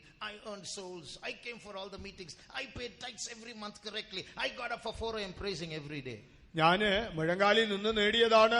ദിവസവും 4 മണിക്ക് സ്തോത്ര പ്രാർത്ഥന മുടക്കിയിട്ടില്ല. ദശാംശം മുടങ്ങാതെ കൊടുത്തു. ആത്മാക്കളെ നേടി. രോഗശാന്തിക്ക് നിന്നു. ഞാൻ ഇങ്ങനെ വിശ്വാസ ജീവിതം നയിച്ചു. ഞാൻ ഇങ്ങനെയൊക്കെ ചെയ്തത് കൊണ്ടാണ് എന്ന് പറയുമോ? What will be the answer of the bride?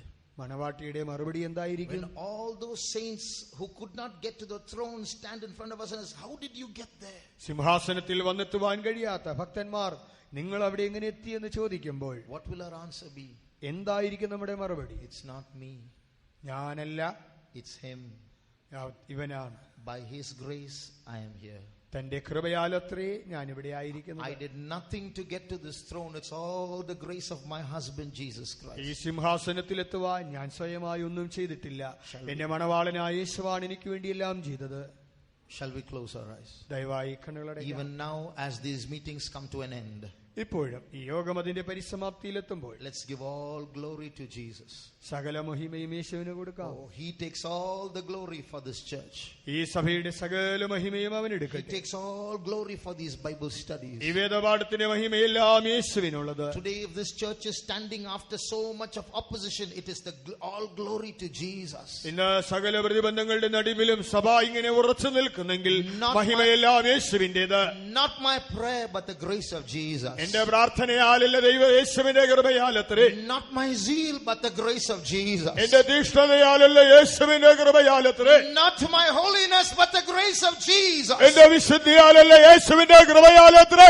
Not my anointing, but the grace of Jesus. എന്റെ അഭിഷേകത്താലല്ല യേശുവിന്റെ കൃപയാലത്രേ. Shall we all give glory to God for some time now? അല്പസമയം എല്ലാവരും ചേർന്ന് നമ്മുടെ യേശുവിന് മഹത്വം കൊടുക്കാമോ? Oh, we have nothing to boast in our spiritual life. കർത്താവേ, എന്റെ ആത്മീയതയിൽ പുകഴുവാനൊന്നുമില്ല.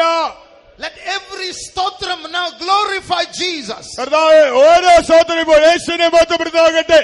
The whole meeting is glorifying Jesus. ഈ മീറ്റിംഗ് എല്ലാം യേശുവിനെ മഹത്വപ്പെടുത്തട്ടെ. Every song sung glorifies Jesus. പാടിയ ഓരോ പാട്ട് യേശുവിനെ മഹിമപ്പെടുത്തട്ടെ. Every word spoken glorifies Jesus.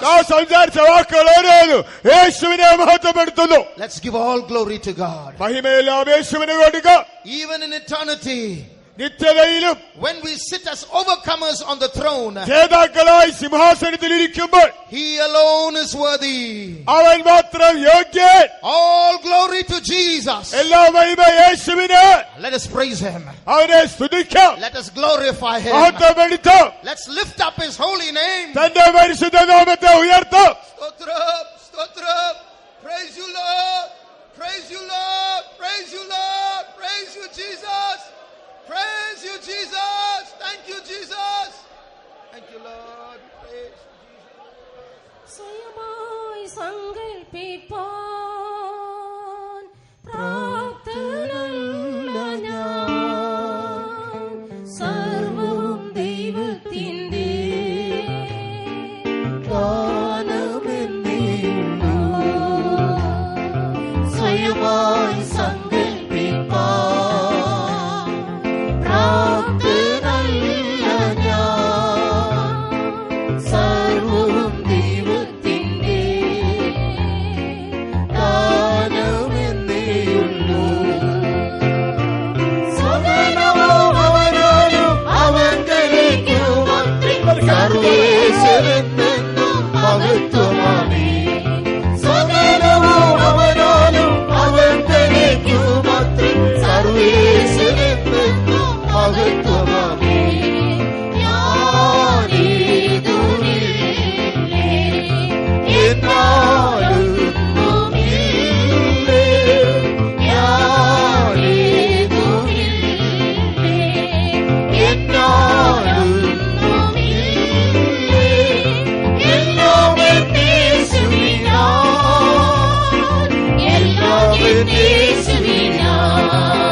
എന്നെ